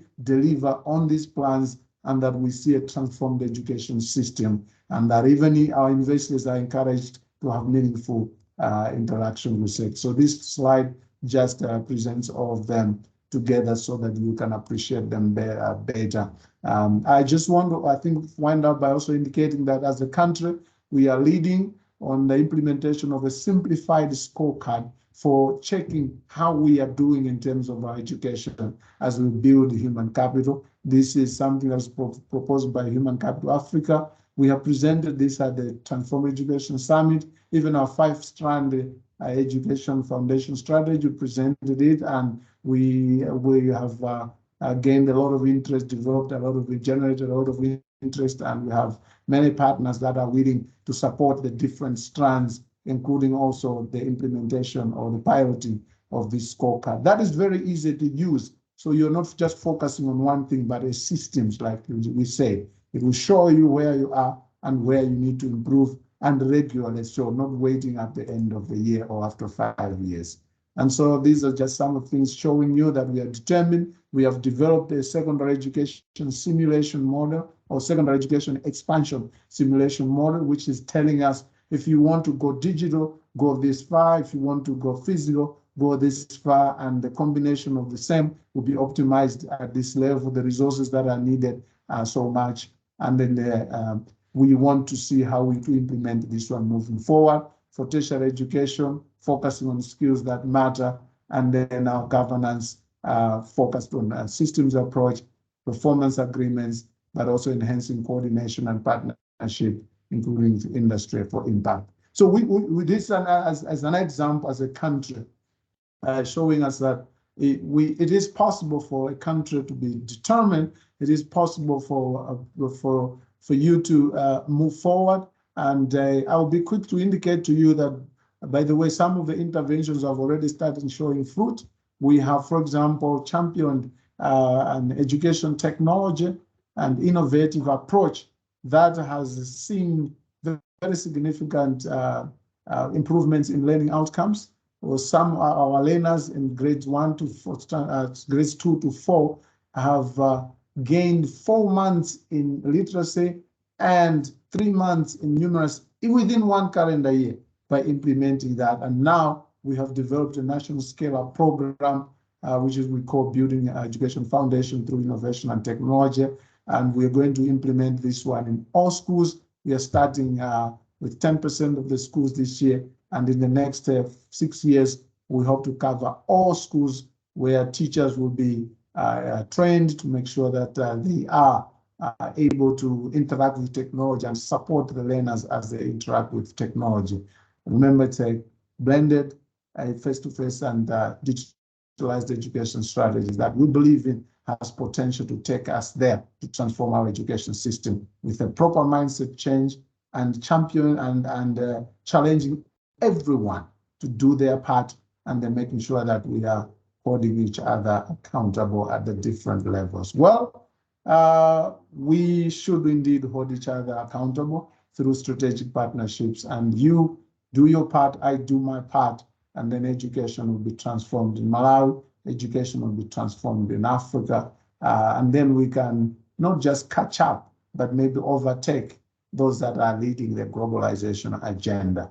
Chairperson, many thanks. This is where I end my keynote address. I sincerely appreciate your wishing us all the best as we move forward with the rest of the conference. Thank you all. Thank you very much, sir. Thank you. That was a very brilliant presentation from our Professor Joshua Valeta from the Federal Republic of Malawi.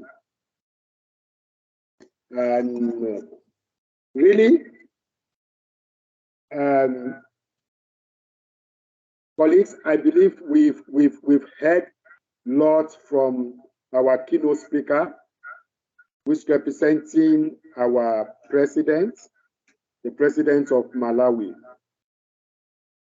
He has given us a broader picture about what we are doing today and the themes of our conference, the transformation of education in Africa towards globalization.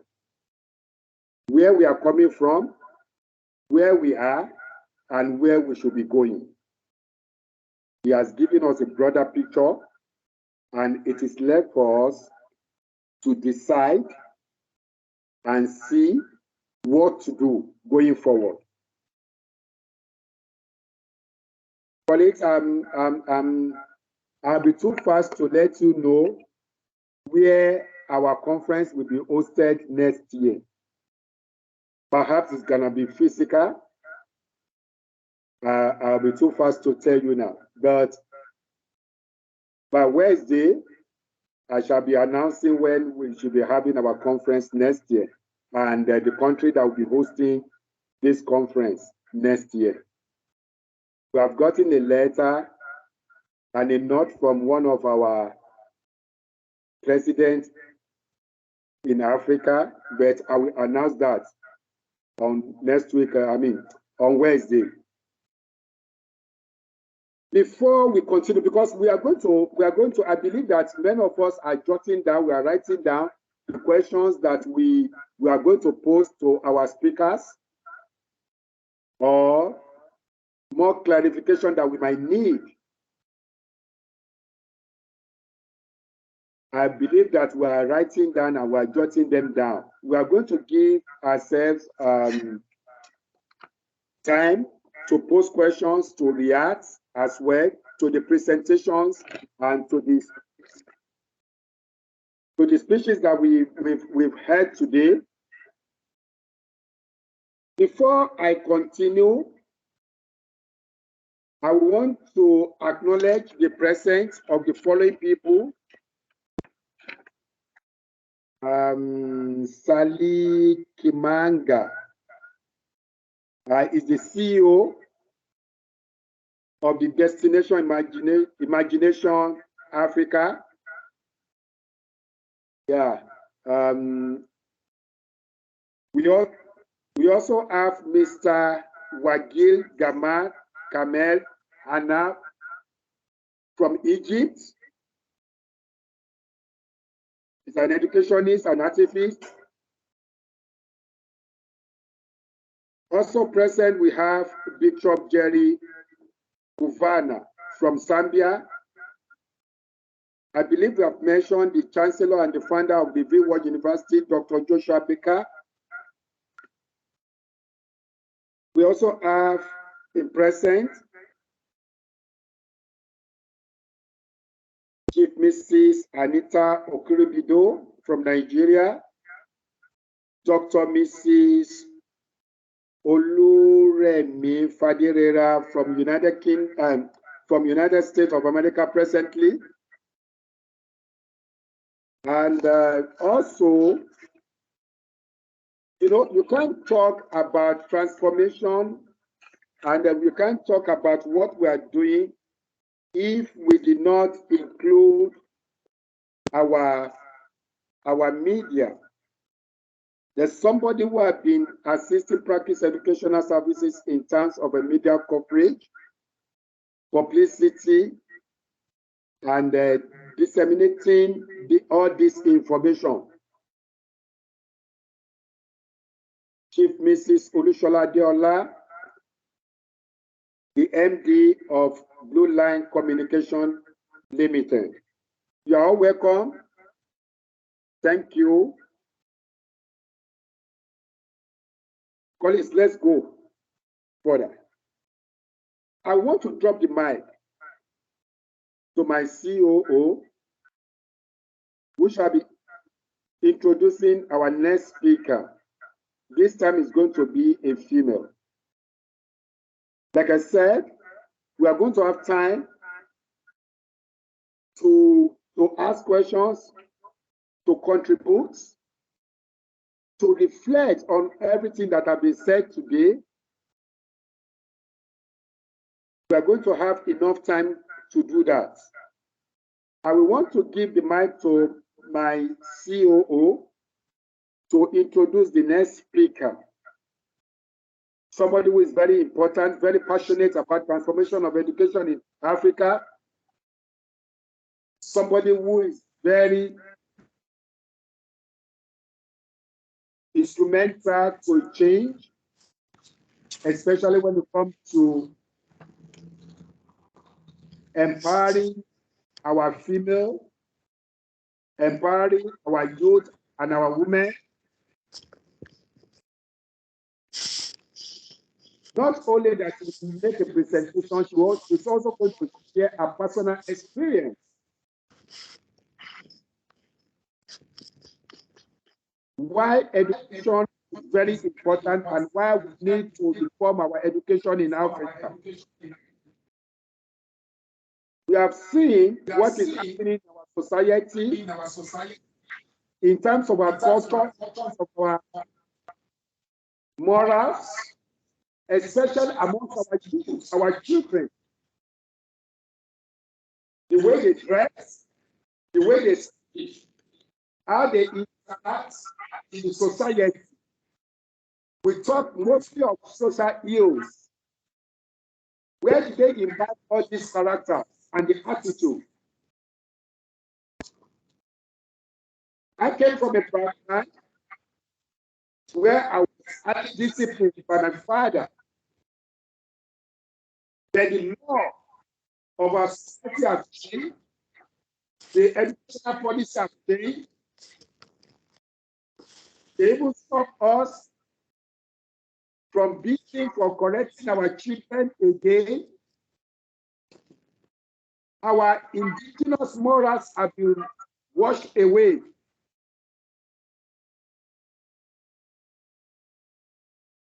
How do we bring back our morals, our social values, our dignities as Africans? Many countries in the Western world, some of them to see our children today, send them away, they hang them from the country. What should be done going forward? We talk about resources, we talk about everything that we have in Africa. But today we are patronizing China products. Our governments are borrowing money from China. Africa has been taken away and colonized by China. What shall we do? And what should be done? I don't want to go. Let me leave the mic to our CEO to introduce the next speaker, our mother, a woman of culture, who will also set the pace. Over to you. Well, thank you very much, CEO.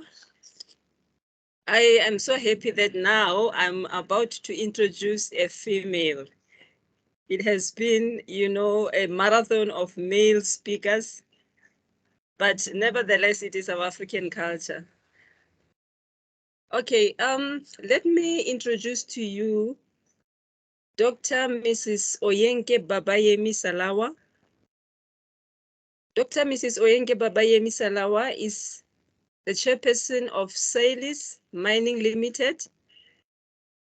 She's also the chairperson of Nichols Multi-Solutions Nigeria Limited, where they deals with management, construction, estate planning. And as well, she's also a chairperson of Syils Energy Nigeria Limited, where now they deals with trading in oil and gas. And they also deal with new technologies and green or sustainable or renewable energy. Dr. Mrs. Oyenike also is a chairperson of Syils Technology Nigeria Limited again, but where they are dealing with fintech, tech commerce, and online marketing. And then as well, Chief Dr. Mrs. Babayemi Saulawa is also the president. She's currently actually the president of OBF. Now, OBF is one of the non-governmental organizations in Nigeria. I think that is all, Chairperson. I was just intrigued with the chairpersonship of Dr. Mrs. It shows that women can be in the forefront. Thank you so much, CEO. Over to you. Thanks. Thank you very much. Let me gladly hand over to our honorable guest speaker, Dr. Mrs. Oyenike Babayemi Saulawa. Over to you, ma'am, from United Kingdom.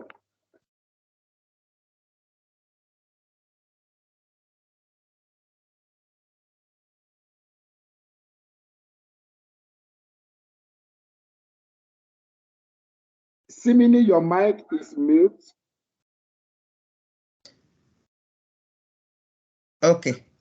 Good day, everybody. Thank you so much for inviting me to this very important platform. I hope everybody can pick up my voice. Definitely, we can hear you. Okay. Thank you so much. A lot has been said about education this morning. And if you permit me, I would like to stand on existing protocols. Everybody on this platform is so important. But, we have one focus, which is to improve education in Africa. So I will quickly go into my paper. I like to tell stories. Because in telling stories, we look at our past and look at how it can influence our future, and especially the future of the African child. My presentation is basically looking at child labor in Africa, and I'll be looking at the case study of mining, agriculture, and the commerce sectors in Africa, which are the three major areas really of the economy. So let me start by telling us the story. So it's a story of a 15-year-old girl accepting her GCSEs and working 3 jobs while going to school. She'll wake up early and proceed to her first job at 5 a.m. to clean a restaurant for an hour, and get back home by 7 a.m. to get ready for school. After school and homework, she proceeds to another place to clean and is back home or the library.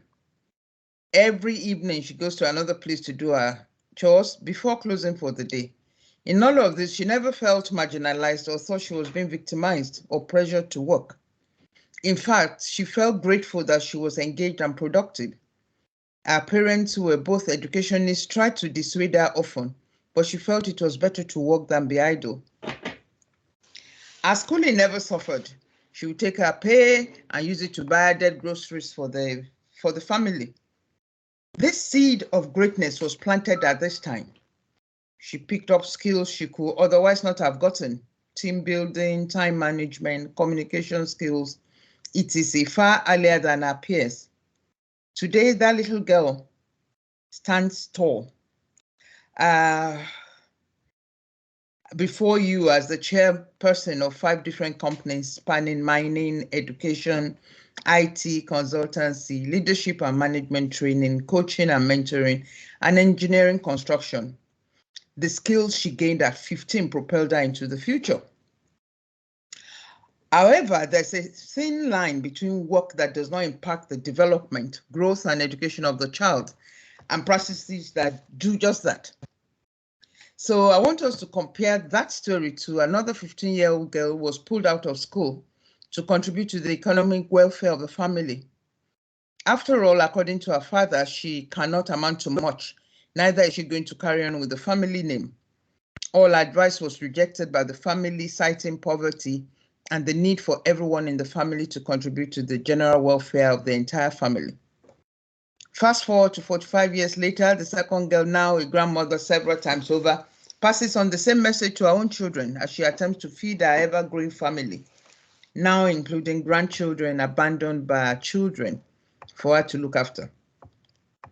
These 2 stories have created a parallel existence for these women, one living and fulfilling her dream, while the other is forced to make out a living through no fault of hers, but actions of adults in her life, and inevitably ended her future dreams, shattered right from a young age. This is the reality of child labor.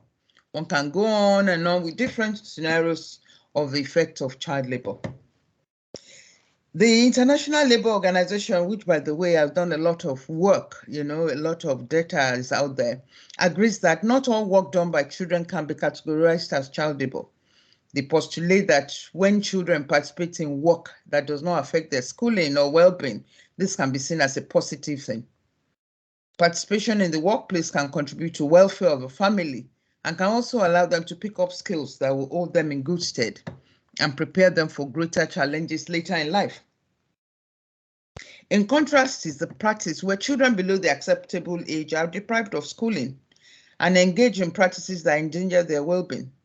Some of these children are engaged in dangerous activities that are way beyond what a child should be involved in. The result is often broken limbs, psychological problems, malnourishment, and mental issues.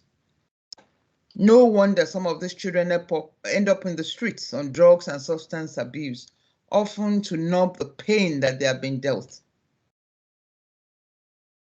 So what exactly is child labor? Again, quoting the International Labour Organization, they are still saying that child labor is work that deprives children of their childhood, their potential and their dignity, and that is harmful to physical and mental development. Child labor cuts across different areas of the economy, but for this paper, our emphasis will be on mining, agriculture, and commerce. 3 critical areas that employ a lot of child laborers. Again, according to the ILO, over 168 million children are engaged in child labor worldwide. That's over 10% of all children worldwide. It gets scarier, really scary, when research shows that 30% of those children, just below 60 million, are domiciled in Africa. In fact, 1 in 5 children in Africa are engaged in child labor. It's pertinent to note that aside the use of children for manufacturing, mining, agriculture, a significant number of children are also exploited in Africa as child soldiers, making up to 40% of the figures worldwide. also becoming prostitutes, drug traffickers, etc. So child labor is not a new thing in Africa, and this practice has been passed down from generation to generation. In actual fact, it's not a unique thing to Africa, as child labor was practiced in Europe, America, and other parts of the world in the past. In fact, scholars and researchers found that families that practice such believe that it was a practical way of transferring skills from generation to generation, and they tend to work in the same field, especially in areas that we're looking at. They believe children should train under the adults. Since there were no schools, then children were informally trained in these areas, especially the males, by adults from a very young age. Child labor was also seen as a tool to inculcate discipline and a sense of responsibility into the children. However, things have long changed.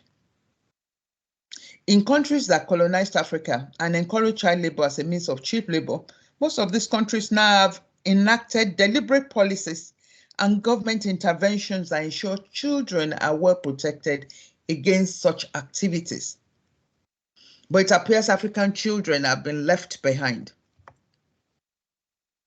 In Africa, chores are scaled according to age, from 5 years old tending crops to 9-year-olds holding 14 animal husbandry, milking cows, looking after animals much bigger than them for weeks without end, without adequate break. These practices cut across Africa from Nigeria to Algeria to Southern Africa and East Africa. All over Africa, there are variants of child labor being practiced. Interestingly, in some parts of Africa, mainly due to influences from religious practices, some children are even involved in begging alongside work activities. And these are seen as a necessity to attain piety. So in some societies, parents place their children with marabouts far away from their parents. These children, who often suffer neglect, are then used as beggars and laborers to work the fields as payment for being tutored.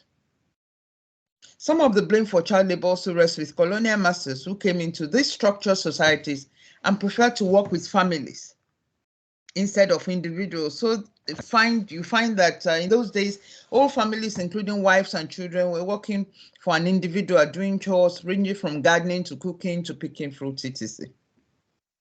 Millions were drafted into plantation, mines, and most of the children were placed as apprentices, but without pay, further emasculating them. In fact, colonial British laws allowed indigenous people to own parcels of land where they can farm in exchange for making their wives and children available for unpaid work. The British and French tax laws also encouraged child labor, as new taxes were introduced to pay for local government administration. In some cases, children as young as 9 years were taxed to ensure enough income is generated for the use of the colonialists. But what are the immediate and the remote cause of child labor in Africa, especially as child labor is increasingly recognized as a crime against the United Nations Convention on Child Rights? It's recognized that child labor interferes with the education, emotional, and moral development of the child, which can be harmful to their health and well-being, and of course to the future of Africa.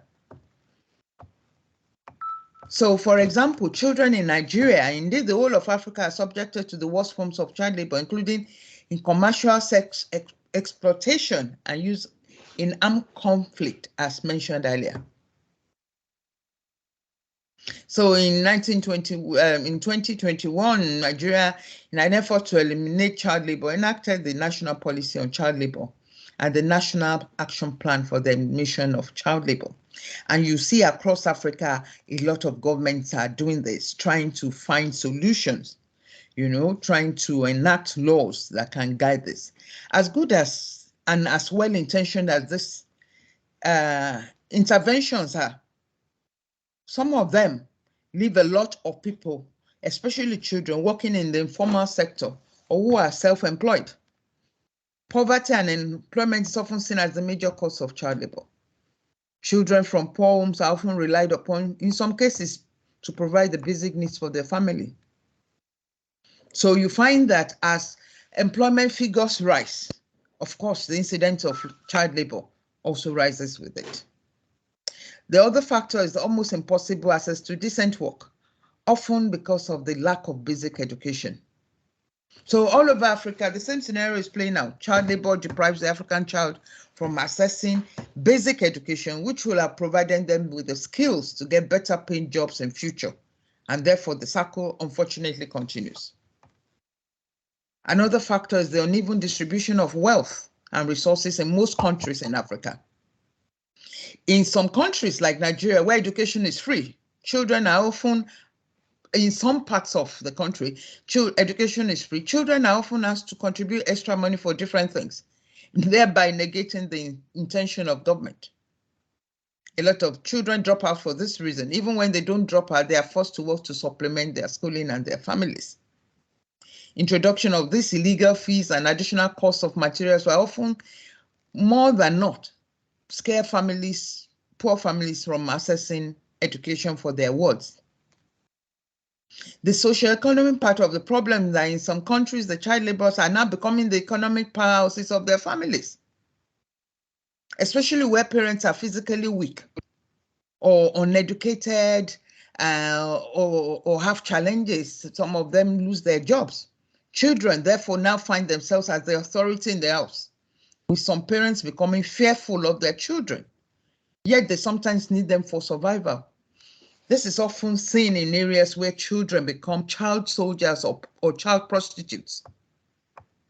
To do justice to this paper, I said earlier that we look at three critical areas that, that play a major role in ongoing epidemic of child labor in Africa. So looking at mining, for example, Africa is blessed with an array of mineral deposits spread over the continent. With this economic and viable deposits, with African children being used in very dangerous ways to get these precious metals out, while sacrificing their basic rights. Unfortunately, the use of children in mining is being fueled by the global demand for these precious metals and the greediness of the miners and the end users of these products. Most of the products mined by children in Africa goes into global supply chain, where they're used for mobile phones, electric cars, jewelry, construction, cosmetics, and so on. With the huge economic and viable business like mining, the question then is, why use children for this operation? The work they do often includes digging of shafts, crushing rocks and large stones in lifting salt mines, carrying gold ore, carrying and crushing large stones in quarries. The children, because of their size, are able to maneuver down narrow shafts and places where adults might not be able to reach easily. Of course, they are paid lesser wages than their adult counterparts, which is another advantage for owners of mines. There's so many disadvantages to the children working in mines. The major one is that they're exposed to various chemicals that have major impact on their health. In parts of Nigeria, for example, and some of parts of Southern Africa, there have been massive casualties of child miners dying from toxic fumes from mercury, used extensively in gold mining to increase yield. Mercury has also been shown to cause long-term developmental disabilities in child miners where they survive. Some of the other health hazards these children are exposed to include generalized body pains, breathing problems, headaches, loss of vision, and hearing problems. In mines where the child miners crawl through narrow, poorly maintained tunnels and shafts, they are often at risk of fatal accidents and injuries, sometimes from collapsing mining shafts, explosions, wrong use of machinery, and falling large stones and rocks. In mining sector, making children face these dangerous things is against their fundamental human right. I would like to use a personal example. Like I said at the beginning of the paper, I like to tell stories. So I'm opportune to be the chairperson of a mining company in Nigeria. And one of the deliberate policies we made is, number one, child laborers are not allowed on any of our sites. And we have about 10 mines. They're not allowed to work. So we took a deliberate decision to mechanize our operations, basically to avoid child labor. And in some cases where women are brought in usually we support the women. They don't really work for us. We allocate areas for them to be able to mine so that they can make something for their families. You know, we ensure that we have a creche for their children away from the mining site. So these are deliberate things that companies and organizations can do to stop this exposure of children to these dangers. There are other interventions from government and NGOs to elevate poverty, and this should be encouraged. Free education, like we said, should be rolled out across Africa where it's not practiced right now. It needs to be embraced, because a lot of people who are immersed in surviving, day-to-day surviving, the last thing on their minds is education for their children, because they are not, and they need to be educated in the importance of looking towards the future and not the now. So I will say to you that artisanal mining encourages child labor mining. You know, artisanal mining where you get people to break rocks, and we should encourage the mines to be more mechanized, because it will reduce manual labor and eliminate or eradicate the scourge of child miners. And then I'll quickly go into child labor in agriculture. You know, in Africa, our mainstay is agriculture. That's what a lot of our generations have depended on, you know. But we are being told that 60% of all child laborers in the age group of 5 to 17 years worldwide work in agriculture. And of course, subsistence agriculture is what dominates the rural economy of Africa. So how do we get these children to be given the best opportunity to grow, you know, like their counterparts worldwide? Like I said to you before, the ILO says the only type of work that is acceptable for children are those that do not affect the child's normal physical, psychological, social, mental, and behavioral development. But that is what is happening. You know, it's important to distinguish between light duties that do not harm the child and child labor, you know, which is work that interferes with compulsory schooling and damages health and personal development. So having a garden at the back of your house does not stop.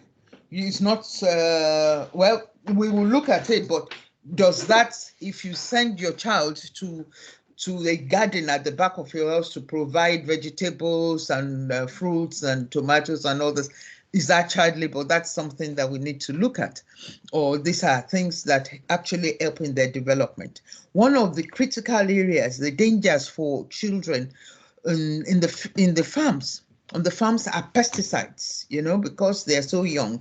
They sometimes cause serious heart and even lung disease for these children. They are exposed to exhaustion and fatigue, you know, because they work long hours in the sun without adequate breaks, you know. Unfortunately, some of this, the result is behavioral and psychological problems, you know. As in mining, child laborers in agri need to be protected by deliberate policies that are targeted by all stakeholders to first reduce and then eradicate child labor in the African landscape. In the agricultural sector, what can be done? Things like enhanced seeds or new agricultural practices ensure better yields, which make the subsistence farmer have more yield. More income means less poverty, and this might translate into less need for his children to miss out on schooling. Access to loans to buy or lease mechanized equipment can also gradually eliminate the need for child labor. Government ensuring that schools are sited near homesteads can make it more attractive for children to attend school, especially when it's free, when they don't have to transport themselves far, you know. I'll move on into commerce. So another sector where child labor is prevalent is the commercial sector, especially in Africa, on major African cities, on roads. You see children hawking all sorts of goods on the streets and going from house to house to sell various things, even during school hours. In the past,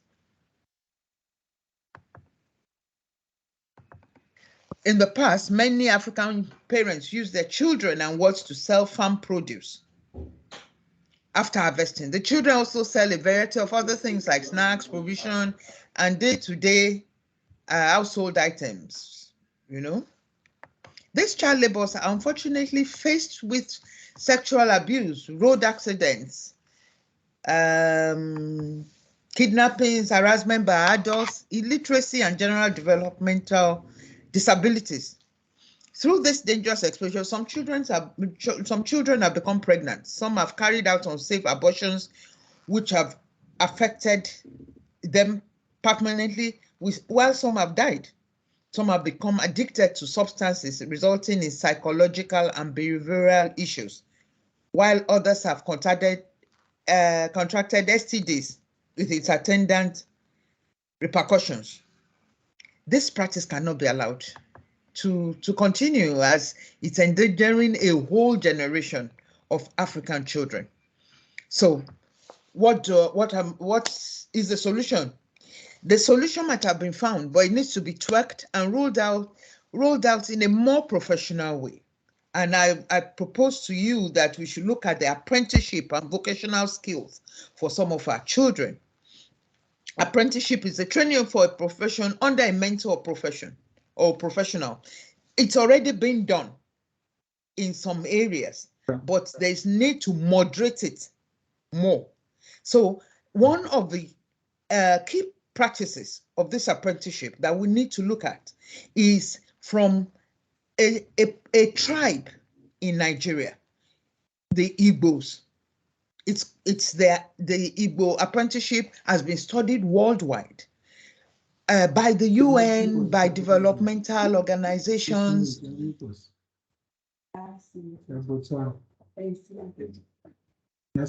Igbos are a Nigerian tribe for the southern part of Nigeria. Yeah, that's okay. That's the one. Igbos are industrious and are known to be entrepreneurial in nature. They are well-traveled and they engage in business and other commercial activities.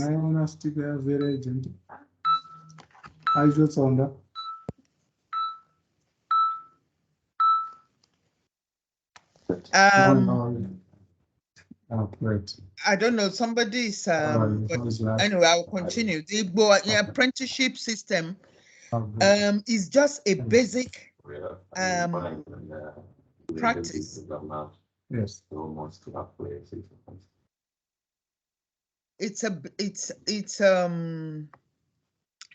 the Igbo culture, right, of the apprenticeship is very simple.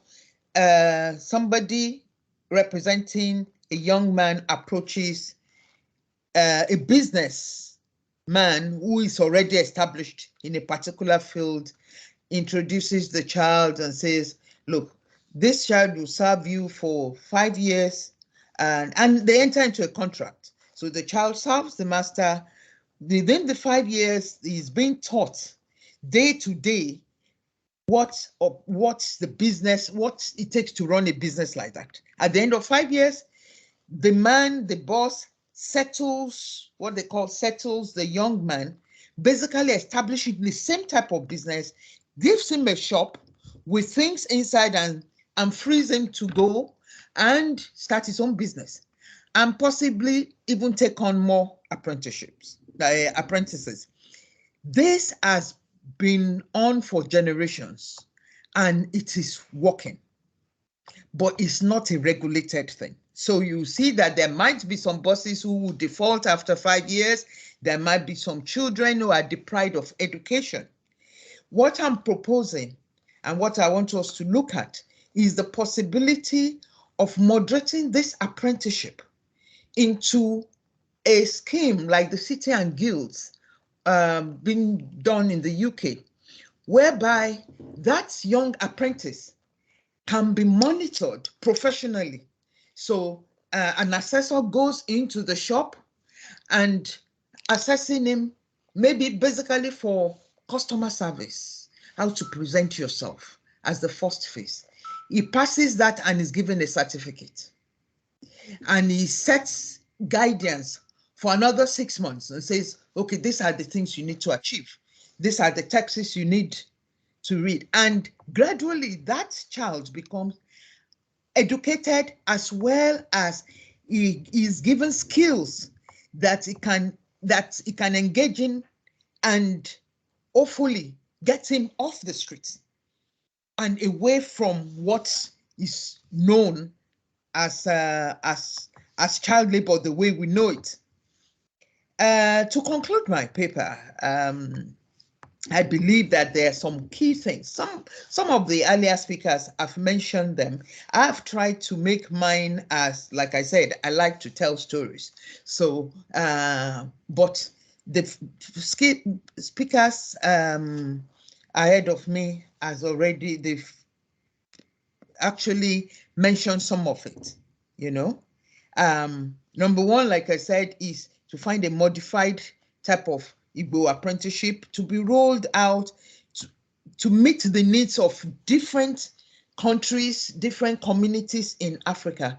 You know, it's possible to set up something that can work. For example, in West Africa, we have WAEC, you know, which is West African Educational Council, and they do exams across, you know, West Africa. And this is a type of thing that the City and Guilds model that I mentioned, you know.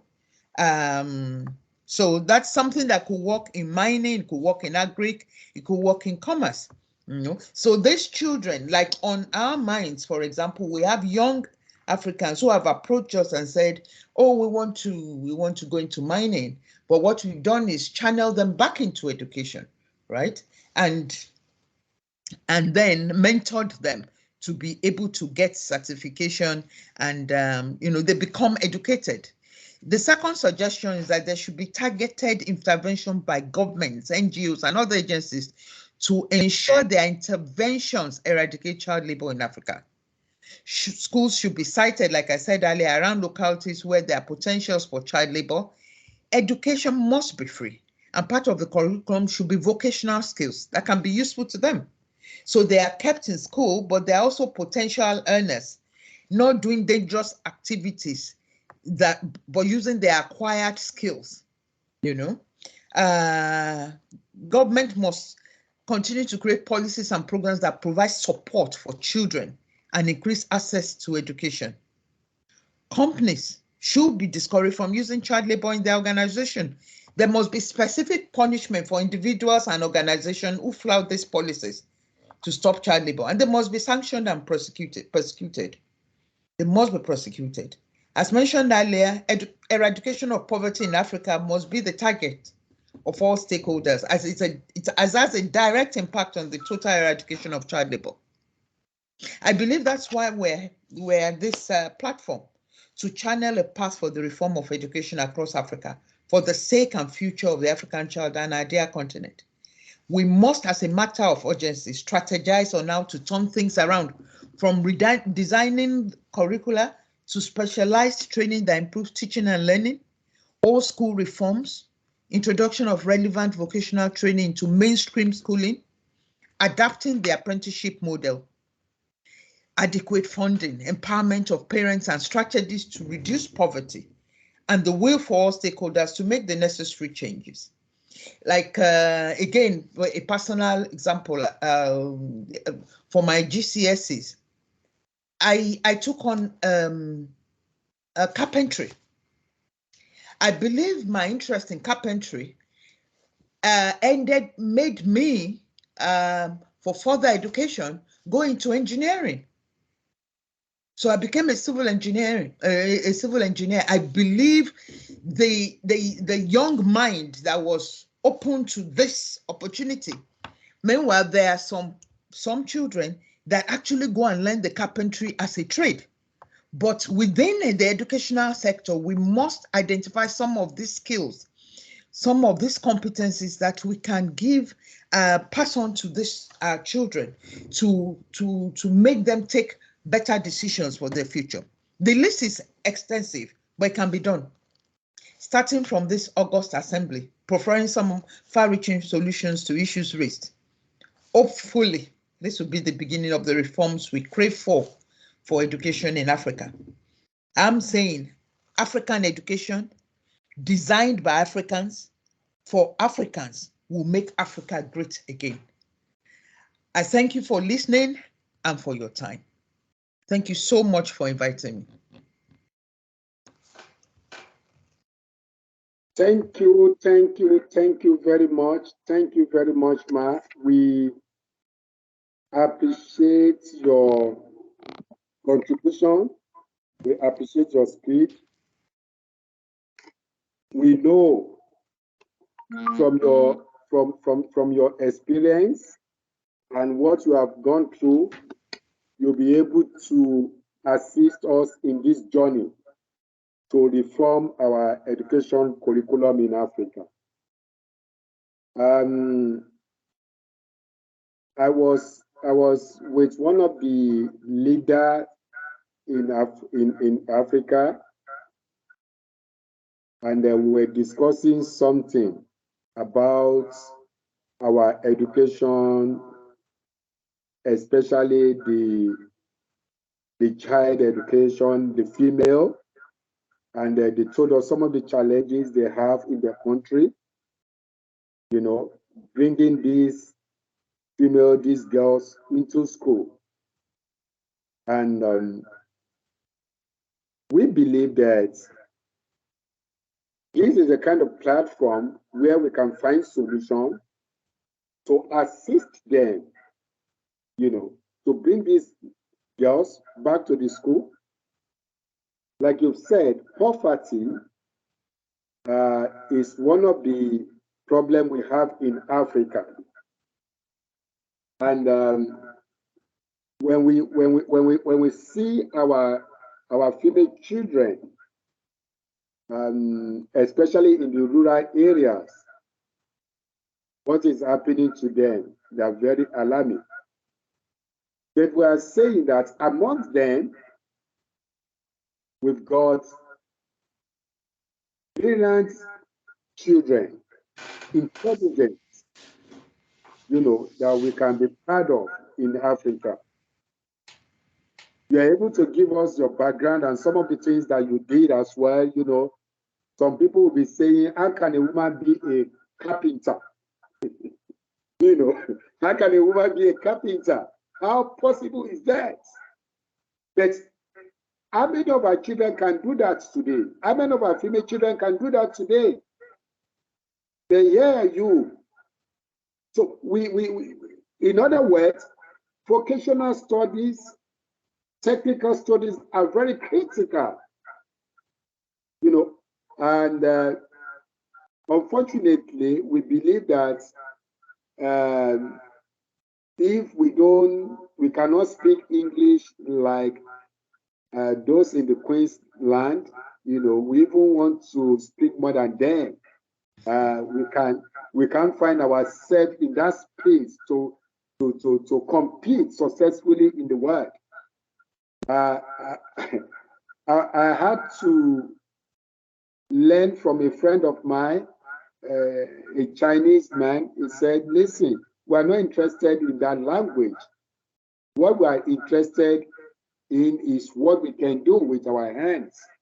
And everything that you are finding around your environment come from 4 subjects. I said, what are the subjects? He said, physics, chemistry, biology, and mathematics. So any other thing, we don't study that. We don't study them in China. So we talk about technology as well. We want technology. We are talking about technology advancement. We are talking about technology, you know, anything about technology in Africa. Let's go and ask some of our children and some other people that what do they want? regarding this technology, or what did they feel about the technology they're talking of? They will talk about cell phones. That's the only thing they will talk about. They will talk about cell phones. They can buy the best, the most expensive cell phones. That is what they are using to compete. I remembered some years ago when I saw the cell phone that the richest man in the world was using. I was astonished. The poorest person in Africa, we don't want to use that cell phone. I'm talking about the poorest person in Africa. And it tells you that, no, is it only just to make it, to call and receive call? What other thing do you want to use them for? But if you don't have iPhone, Pro 10, whatever they call them, you are not there. Is that what we call globalization in Africa? And I remember some years ago, blessed memory, the former president of Zimbabwe, Dr. Robert Mugabe, he said, we have many churches in Africa. We have many engineers in Africa. But how many engineers in Africa, food technologists, are able to produce anointing oil? We are importing them. I pray that we won't go and we won't get to that space whereby we shall be importing toothpick from China. The way things are going gradually. But we are saying the hope are not lost. We can make a change, and to have that change, we need to go to our curriculum education. Don't forget that this curriculum was introduced to us. Some of the curriculum planner are not from Africa. I remember some countries in Africa have to go and buy the curriculum or borrow the curriculum to suit their colonial masters. Any country that is colonized by France, they follow suit. They train their children in their curriculum, in the curriculum of what? Of French country. The same thing Britain, the same thing the Portuguese and so on.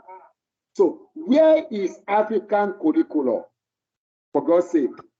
And somebody said, we don't have any education curriculum in Africa. I said, no, don't say that. We do. They met us with education. They took that education from our forefathers. They treat them, they bribe them with the body of G and mirror to take away the education, to take away our materials. I was reading it from the news yesterday that some artifacts they stole from a certain state in Nigeria, Benin. They are returning them from UK. You can imagine. So you can see the damage and the danger that they've done to Africa. They gave us their own curriculum so that we can train ourselves, we can train our children, that we become their slave again. But they will come to Africa, they will say they are the experts, they are this, they are that, to take away our resources. The educational curriculum, the textbook that our children are using in secondary school, in primary schools, are not written by Africans. The examples set in those textbooks, especially in sciences, there's not one that are said in the context of Africa. So how do we learn about the resources that are there in Malawi? How do we learn about the resources that are there in Zimbabwe? How do we know about the resources that are there in Egypt? If the textbooks are not written by Africans, our children get to know more about European history more than African history. You can imagine, many people were crying when they lost Queen Elizabeth in Africa. Many of the children were crying, hey, Mama is dead. Which Mama? That is the question. So it's because they don't know what our ancestors have done, their contributions to the history of Africa. Because nobody decides, nobody tries to write anything about Africa history. If anybody tries to do that, something else will happen politically. So we need to change the narrative. Thank you very much, Ma, and thank you for the presentation. You know, I can continue to talk on and on. I'm very passionate about Africa, and I thank God that we have the likes of you people who are also passionate about Africa, training African child, you know, want to impart to Africa. You know, you are there in the United Kingdom, but you have done fantastically well in Africa. Everything you are doing is in Africa. You know, you believe in Africa, you have been investing in Africa, and you trust that Africa can get it right and is going to get it right. You believe in that, and that is why you said you want to invest in this. Thank you, and we really appreciate you. Thank you very much, man, and God bless you. Ladies and gentlemen, I want us to finish today's business meeting the next 1 hour before lunchtime here in South Africa. But then, before we open the mic for question and answers and clarification where possible, as well as contributions from our participants, I want to quickly introduce one of our own, Dr. Ipora Mushela from the University of South Africa, as well as one of the board of directors in Prakis Educational Services. She is also the Deputy Vice Chancellor Academics, the Acting Deputy Vice Chancellor Academic Review World University. As well as Ms. B, she's into empowering our youth, especially the female youth. That is what she does, you know, skill development. Many of them will be presenting their paper tomorrow, as well as Dr.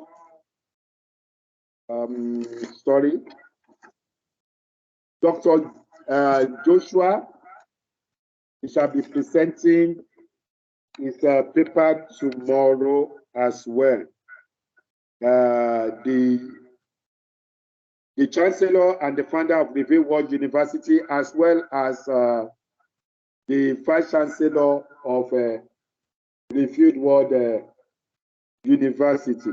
And don't forget that, like I said, we have been given a mandate by Pan-African Parliament to consolidate all discussions, the papers, every presentations, and we should forward them and bring them to Pan-African Parliament here in South Africa, in Midrand, where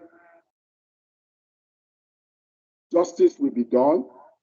Our solutions to some of the problems will be looked into. Furthermore, you can visit our YouTube channel. All the presentations will be there in our YouTube channel, all our social media, our Instagram, our Facebook, our Twitter, the video of our today's presentation will be posted there before the end of today. We will have it there in our YouTube and all our social media as well, so that the public can also contribute as well. Before I hand over the mic for questions and answers, I just want to create the indulgence of our Honorable Justice Dr. Olusegun Fagbele, the former Chief Justice of the Gambia, to quickly say one or two words. He's not making a presentation. His presentation is coming tomorrow. You know, he's not making a presentation today, just to say one or two words. And tomorrow we shall also have, I will tell you the program for tomorrow. Thank you.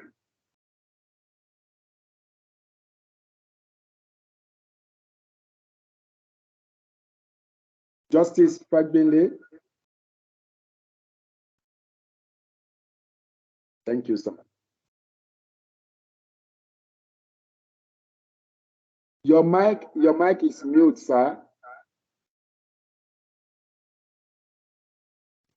I believe I'm on now. Yes, sir, we can hear you now. I want to appreciate a man of courage, a man that doesn't lose hope, a man that believes that whatever he needs to do should be done, come what may. But I'm encouraged by your boldness, by your spirit, by your unrelenting effort to ensure that Africa take its place back in the Committee of Nations. I appreciate everybody that is present there. And I want to thank you for giving your time and attention to this very laudable objective for transformation of education in Africa. Prakis has decided to take the bull by the horns. And in the course of presentation by everybody, I have been well encouraged by the support and by the content of the country, realizing that what we are, the direction we have decided to face is the right one. I am grateful eternally to the President of the Republic of Malawi for this courage to identify with this program. And I want to thank the South African government for giving the backup and the support. Everything counts. They say little drops of water make the mighty ocean. And so individually, group, community, university, and everybody, your efforts are salutary. May God bless you all. In the course of all the discussion that we have probably listened to, I discovered that just like the unfortunate incident of 911, the American incident, every bit of information, everything that we actually need is there with us. We've been talking about it. People have been complaining about it. People have been hammering about it. The problem is whether we have the required platform to work together, to work on the same common front, to adopt the same approach, and ensure that we achieve success. If Africa is poor, why are people coming to Africa in droves to take what we have to develop themselves? If Africa has all the resources, all the raw materials to make the world rich, why is Africa not rich? If we are the foundation of what makes others rich. If Africans can go out of Africa to do well in other nations that become superstars, why is it that they cannot become superstars on their own soil? And if we have all the educational institutions, we have all the faculties, we have men of cerebral, men of intelligence that can help Africa to come to the pride of place. Why is there no political will? Why is there no backup? Why is the platform, why is the field not even for them, for their best to emerge? Why is it that today we see our PhD holders looking for salary jobs in Europe, in America, in other parts of the world, when what they're going to use in that place where they are running into are taken from Africa before they get to them? What is the problem with Africa? That when you look at all the things we have, we are more than enough to take on the whole world and be number one. Then at the end of the poverty, the mindset, and the lifestyle to Africa that is give Africa a bad name, a bad image, and we continue to swallow and to wallow in that same name and reputation. I want to thank God Almighty that Prakis are decided to give us a platform on which we can argue together, we can discuss together, and we can agree together on the way forward. We have national governments, we have the three arms of government, the lawmakers, we have the policy executors, we have the judiciary to enforce the law and to ensure that justice is done. At the regional blocks, we have the same thing. At the continental level, we have the same thing. Why is our best level not available to make Africa the pride of nations? And when you hear and digest again the comment of the main Reverend Kenneth R.J, everything he has said it deserves a blueprint to make us get to our promised land. If we complain that colonial masters came to take the best of us away in names of slavery, what has happened to our own soil, our own leaders, that has choked us out and turned the whole place to hell, that now we are now going into voluntary slavery, dying in the Mediterranean, dying in the Sahara Desert, and being taken like slaves and treated like slaves, even where we are now running to. If all the same resources that they are using to build their lives, to build their economies, to promote the best of their world, that make them to be superstars and lord of the whole world, are taken from Africa. Why is it that even when we go there, we read in the same universities, Harvard, Oxford, and the like, and we come back to Africa? Those talents do not follow us back. We can't produce anything. There is no professor of note that you can say have this engineering, this patent, this technology, this innovation to his name. But yeah, we hear of Ferrari, we have Kawasaki, we have Toyota, we have Koino, we have Samsung, by individuals, by families, and they are traveling well and they are passed on from generation to generation. What is wrong with Africa? I thank God that today, Chief Olusegun Obasanjo is alive. And I thank God for their generation who realized that at a point in time, peer review mechanism for African leadership is part of the solutions to African problems. And so, if today Prakis has come to realize that the bane of our problem is the faulty curriculum on which our educational lifestyle is built, and that is why we are more of people trained in apprenticeship and after graduation up to PhD level. The only thing we can do, the only thing we can apply for, the only thing we can be considered for is salaried employment. If we tinker with that curriculum and produce the best curriculum that make us to be Lord and Master of our own natural resources, and we can turn into finished products, and we stop exporting our raw materials and buying at exorbitant prices finished products, then Africa has come of age, and we can shed away the gap of colonialism and poverty. If our mental slavery is such that we can only steal our money and go and deposit them in Europe and America in the name of dollar and currency accounts, and Africa is impoverished, monies we cannot spend, monies we cannot use. And at the end of the day, with all the resources, with all the amount of dollars and pounds that are stolen and kept over there, Africa, and then we have the devastating exchange rate. That you work for 10 hours, somebody earn $100,000, another person work for $100 for the same 10 hours, he had maybe 100 naira, 100,000 naira. You compare the exchange rate, you realize that you're just laboring in vain. You are a slave within your own town, within your own community, your own country, and you are a slave to somebody coming all the way from over there to come and even exploit you on your own soil. If our curriculum should be revisited, redesigned, to make us face our world, take our world in our hands, and be ready to move in the direction where every other person will come to us and say, what you have is what I want to buy. And they cannot dictate to us and say, only send us your raw material, that's the only thing we want. And that's the only thing we will take. Then we will be discussing at arm's length on an equal basis. I am proud of Dr. Mrs. Oyenike Saulawa, who talked about human rights,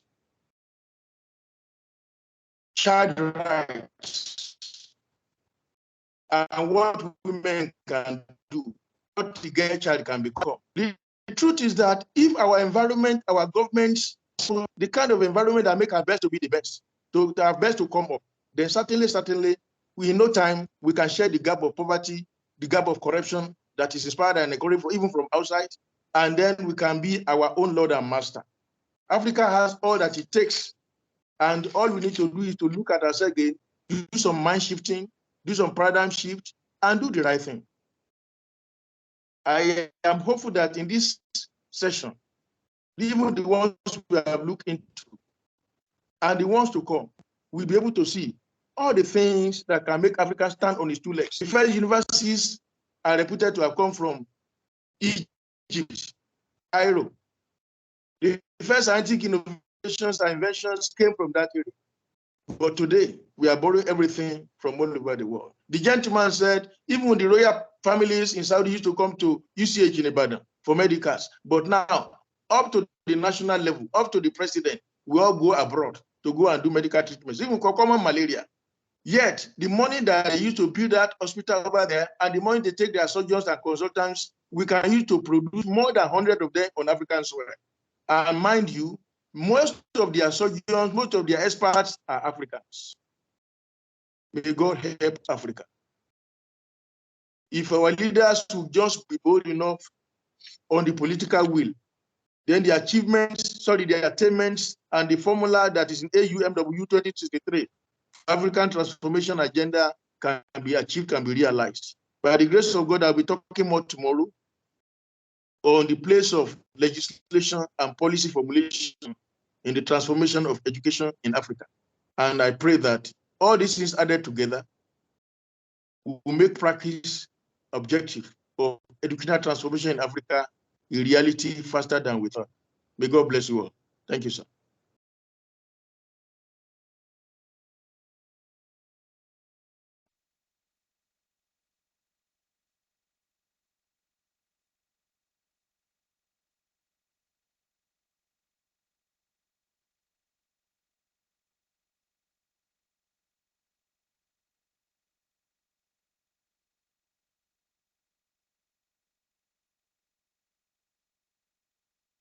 Sorry. I was just talking from here. Thank you very much, sir.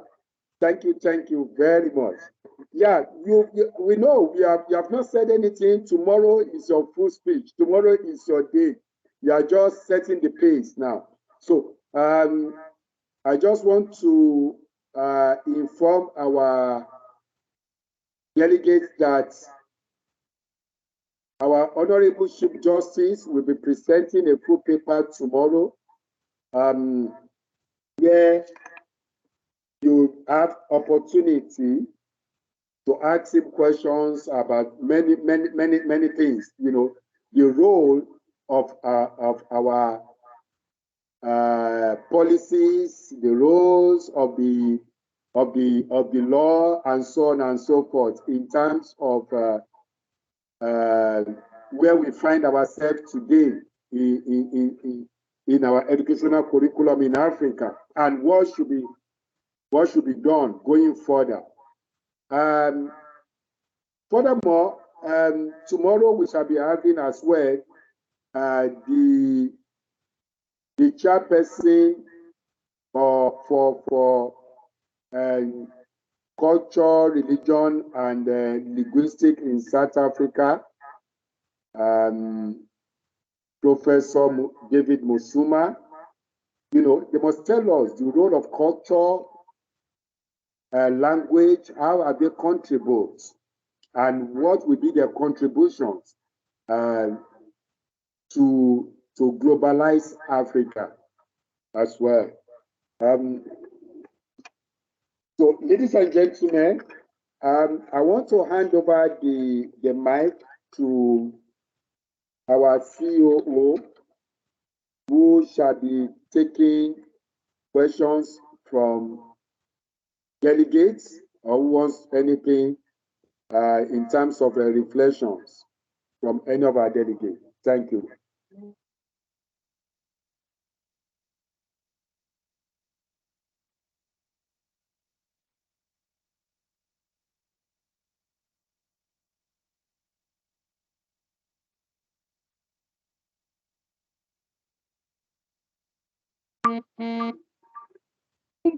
Thank you very much, CEO and colleagues. You know, we've been talking about technology. I've been listening to the CEO talking about the best gadgets that we, the poor Africans, who want to be seen with.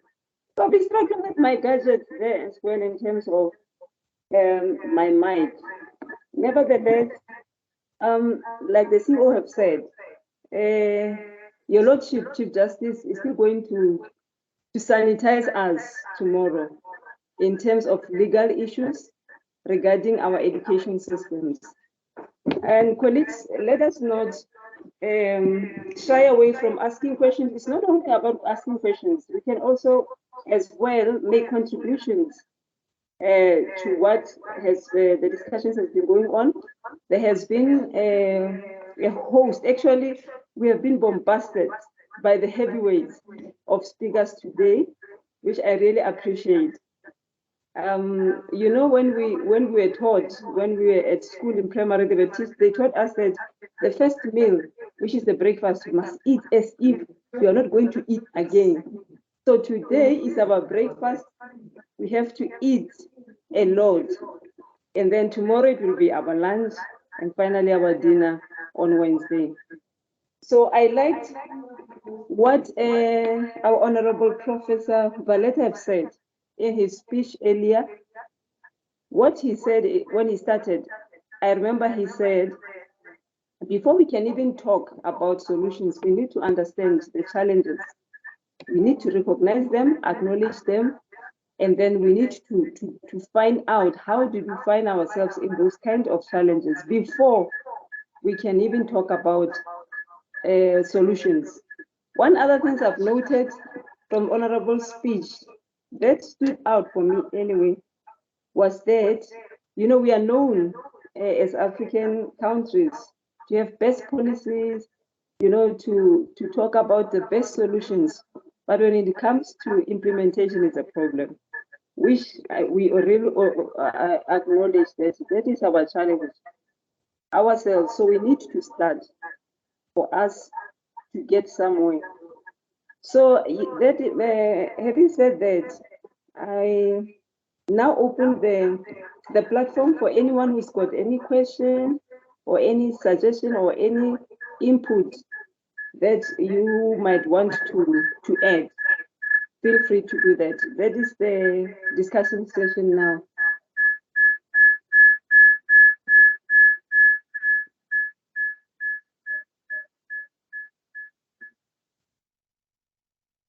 Thank you. Maybe if there's anybody who is having anything to say, just indicate by raising your hand, then we'll give you the mic. Dr. Celestine, I can see your mic is unmuted. Maybe I should give you the platform, sir.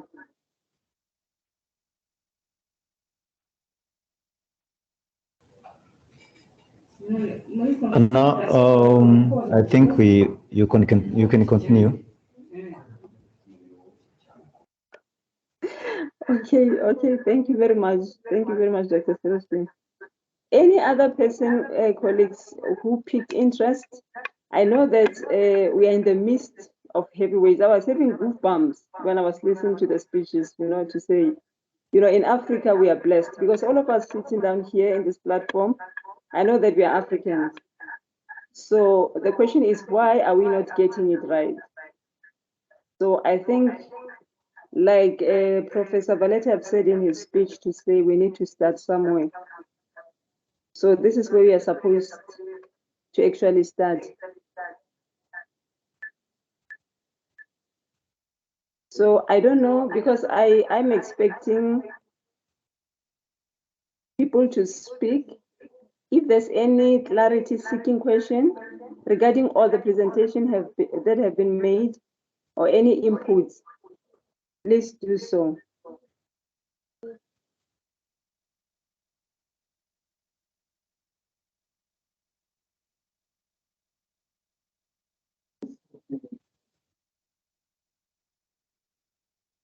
Otherwise, I know that we are approaching lunch. You know, when we are about to, now the body will tell you that something must happen to it. But I think we should be able to use this time to interrogate issues.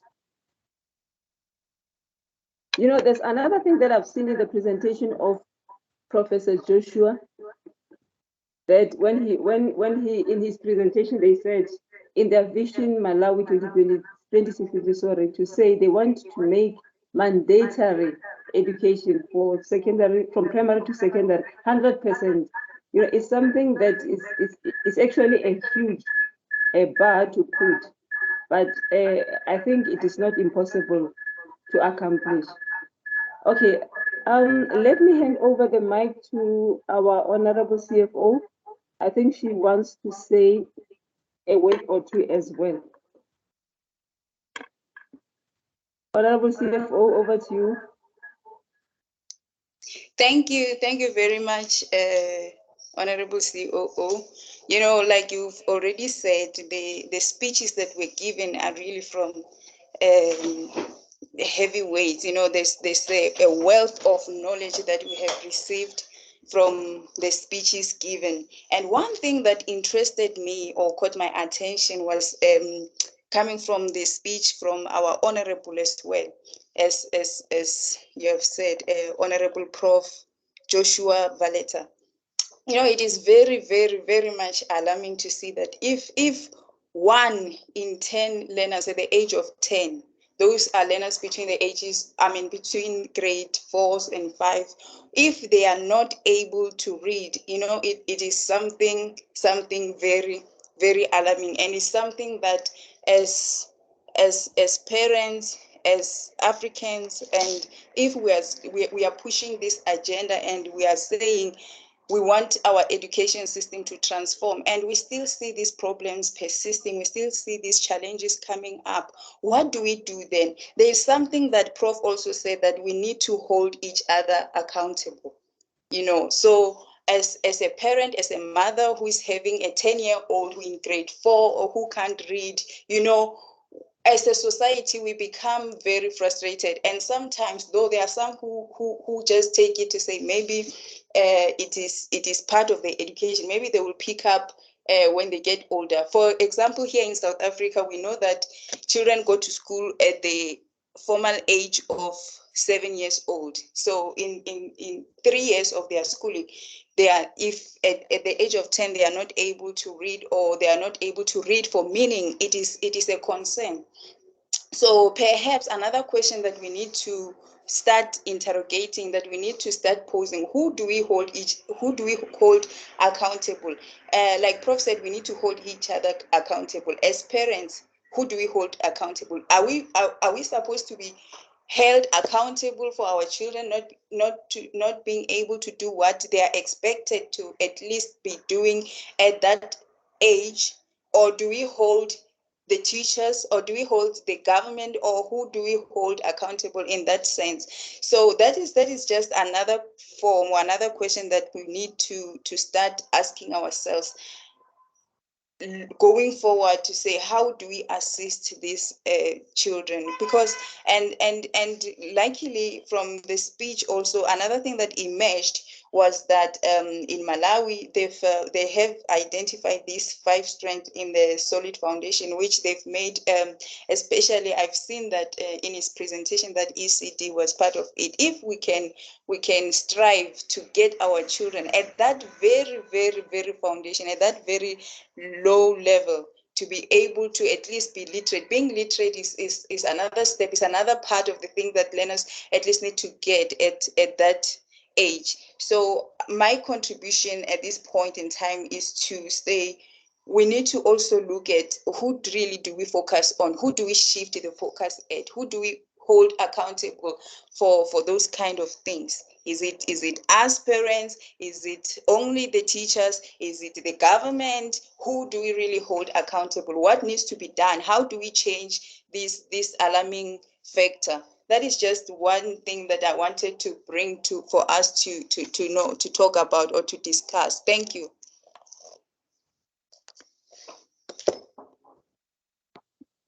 Thank you very much, CFO. I think what you said actually, cannot be overemphasized, because those are the issues that we are faced with. We can be sitting here in a platform talking all delicious things, but when it comes to practicality, it's something that we need to deal with. So I would like to ask, let me just direct these questions, because really we need to answer it ourselves in this platform, because the questions that you ask really are very important. So I would like to forward these questions to Dr. Mrs. Saulawa, as well as Professor Joshua Valeta, because both of them are parents and who have been there and who have been around in terms of taking care of children. Because what the CFO touched on is about parenting. I've heard the speech of Dr. Mrs. Saulawa as well when she was talking about child labor and all that. So to say, where is the responsibility of the parents? Where is the responsibility of the government? Where is the responsibility of the child? Now it brings us back to Dr. Joshua when he said we need to hold each other accountable. So we want to know who in the circle among the three. Is it the children we are supposed to blame? Because we normally say the children of today, or is it going to be parents, or is it going to be the government? So, Prof, I think you are in the best position to answer that question, sir. Let me give you a scenario, colleagues. There was something that happened here, drastic, in South Africa, most recently. 21 teenagers died in a tavern. It's not as if they died anywhere else. They died in the tavern when they were drinking liquor, underage children, because we know that alcohol, they'll be saying it should be consumed at least by people over 18, but they died. The question that the CFO asked, I think it should be is here now to say, who do we blame? Many people were blaming the tavern owner.